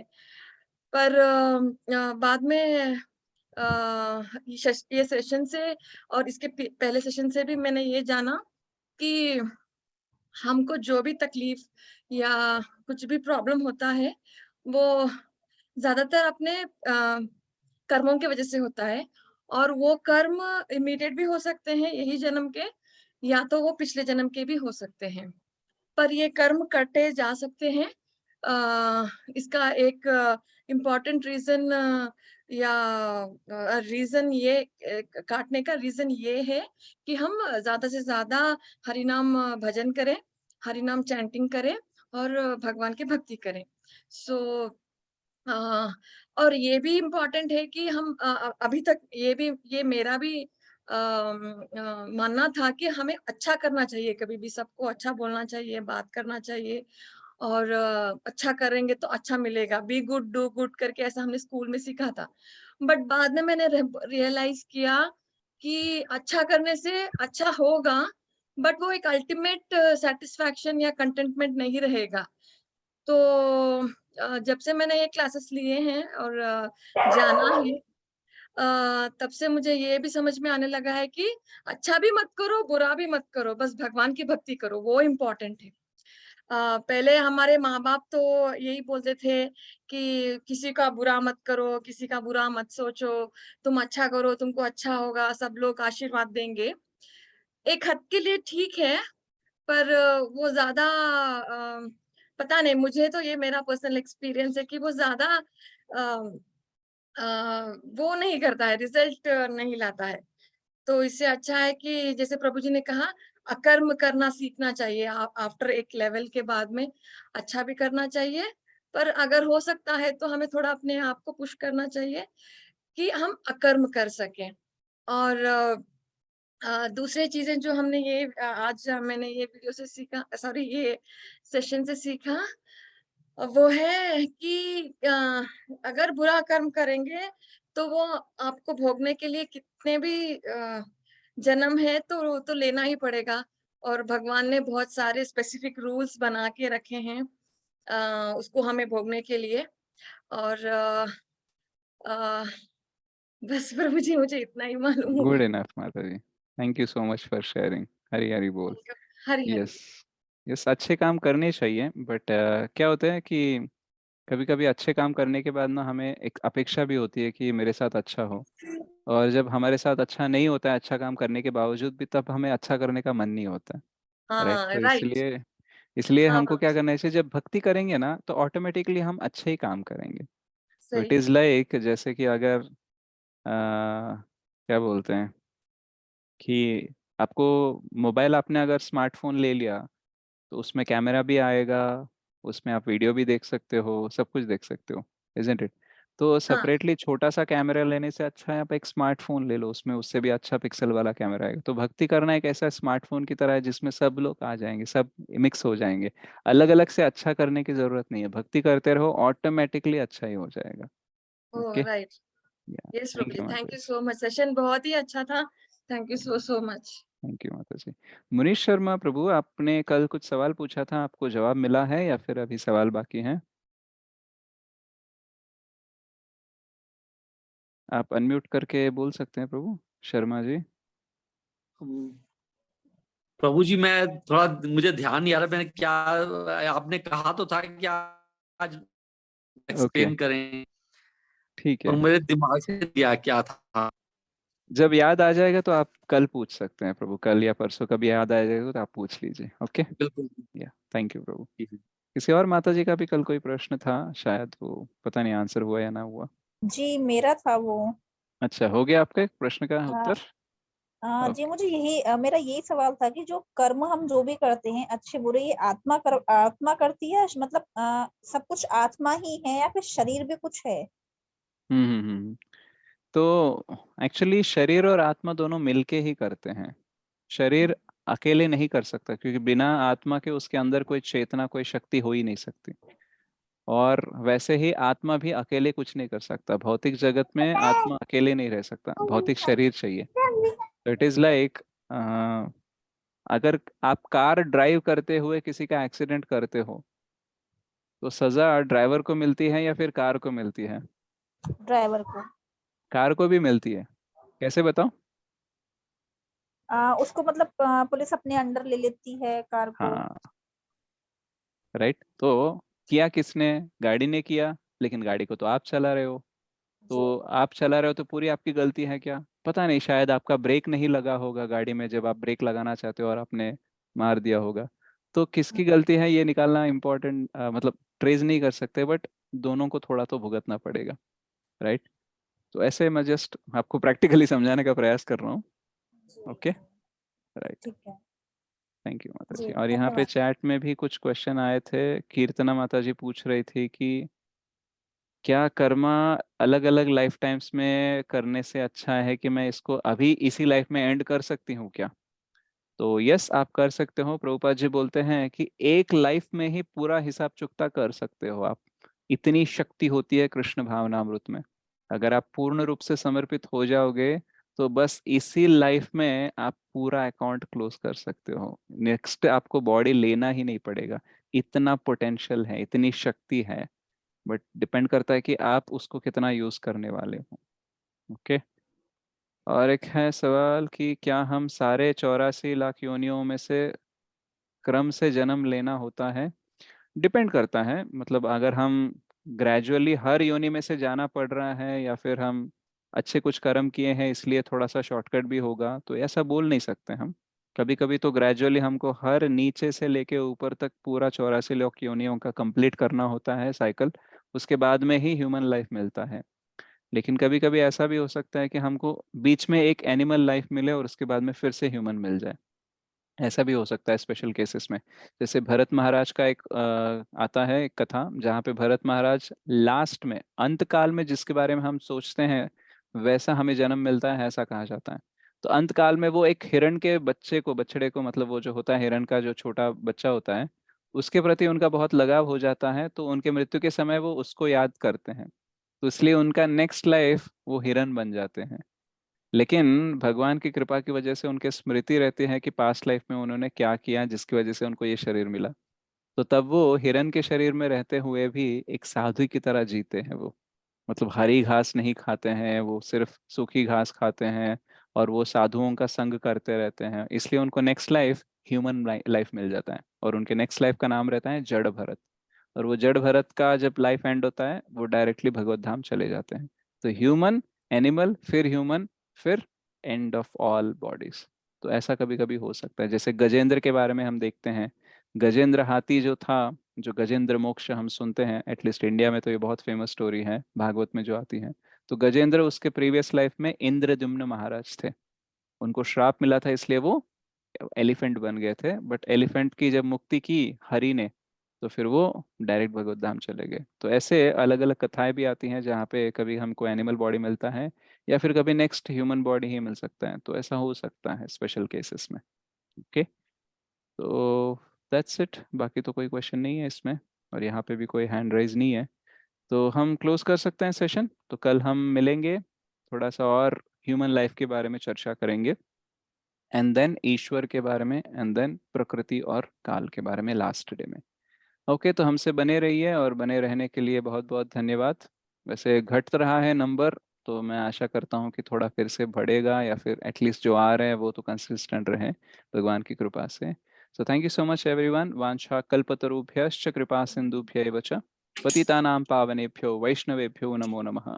श्री श्री राधा मदन मोहन जी की जय, श्री श्री गौर निताई की जय, जय जगन्नाथ, जय बलदेव, जय सुभद्रा माई की जय, श्रीमद् भगवद गीता की जय, श्रीमद् भागवतम की जय, श्रील प्रभुपाद की जय, गौर भक्त वृंद की जय, अनंत कोटि वैष्णव वृंद की जय, समावेत गौर भक्त वृंद की जय, कलयुग पावन हरि नाम संकीर्तन की जय, निताय गौर प्रेमानंदे। हरि हरि बोल। हरि हरि बोल। हरे कृष्णा जय। प्रभु। हरे कृष्ण। प्रभु जी एनी यो। साइन कीर्तन अच्छा, यू हरि वांट मी बोल। टू, एक माता जी है बोल रही है कोई कीर्तन गाने के लिए, तो जिसको रहना है वो रह सकते हैं, अगर कीर्तन सुनना है तो मैं कुछ गाने का प्रयास करूंगा, अदरवाइज तो हमारा क्लास एंड हो चुका है, आपकी मर्जी। तो एक कीर्तन गाता हूँ मैं, जो जनरली मुझे बहुत अच्छा लगता है, कृष्ण का है, वो भी व्रजेंद्र नंदन के बारे में, यानी वृंदावन में जो कृष्ण रहते हैं उनके बारे में है ये गीत। श्रील भक्ति विनोद ठाकुर जो हमारे एक बहुत ही वरिष्ठ वैष्णव आचार्य हैं, उन्होंने ये कीर्तन लिखा है, तो मैं गाने का प्रयास करूंगा। तो ये जनरली इस्कॉन में दोपहर के टाइम में जब राजभोग आरती होती है उस टाइम पे ये गाते हैं।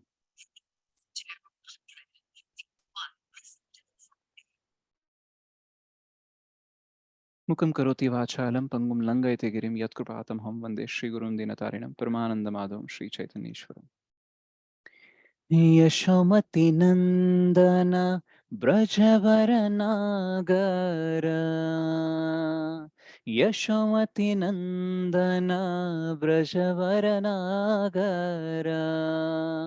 गोकुल रंजन काना, गोकुल रंजन काना, गोपी पराणधन मदन मनोहर, गोपी पराणधन मदन मनोहर कालिया दमन विधान कालिया दमन विधान हमल हरि नाम हमें अविलासा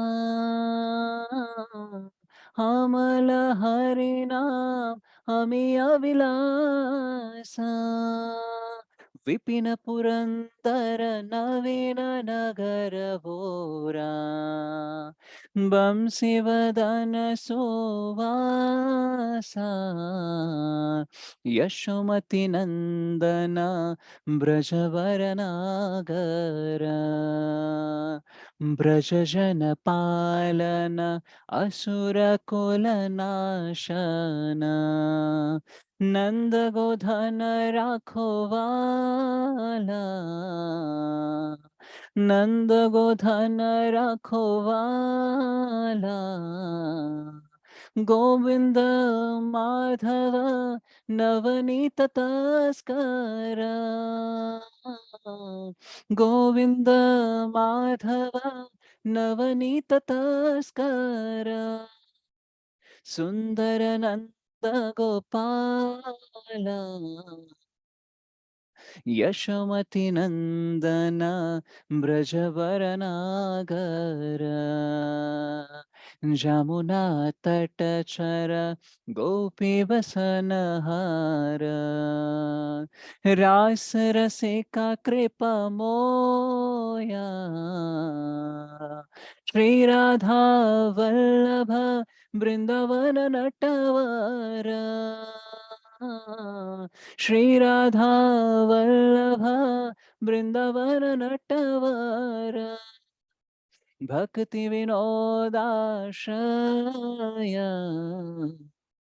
यशोमति नंदन ब्रजवर नागर हरे Krishna Krishna Krishna Hare Hare Hare Ram Ram Ram Hare Hare Hare Krishna Krishna Krishna Hare Hare Hare Ram Ram Ram Hare Hare Hare Krishna Krishna Krishna Hare Hare Hare Ram Ram Ram Hare Hare Thank you so much everyone. Hare Krishna.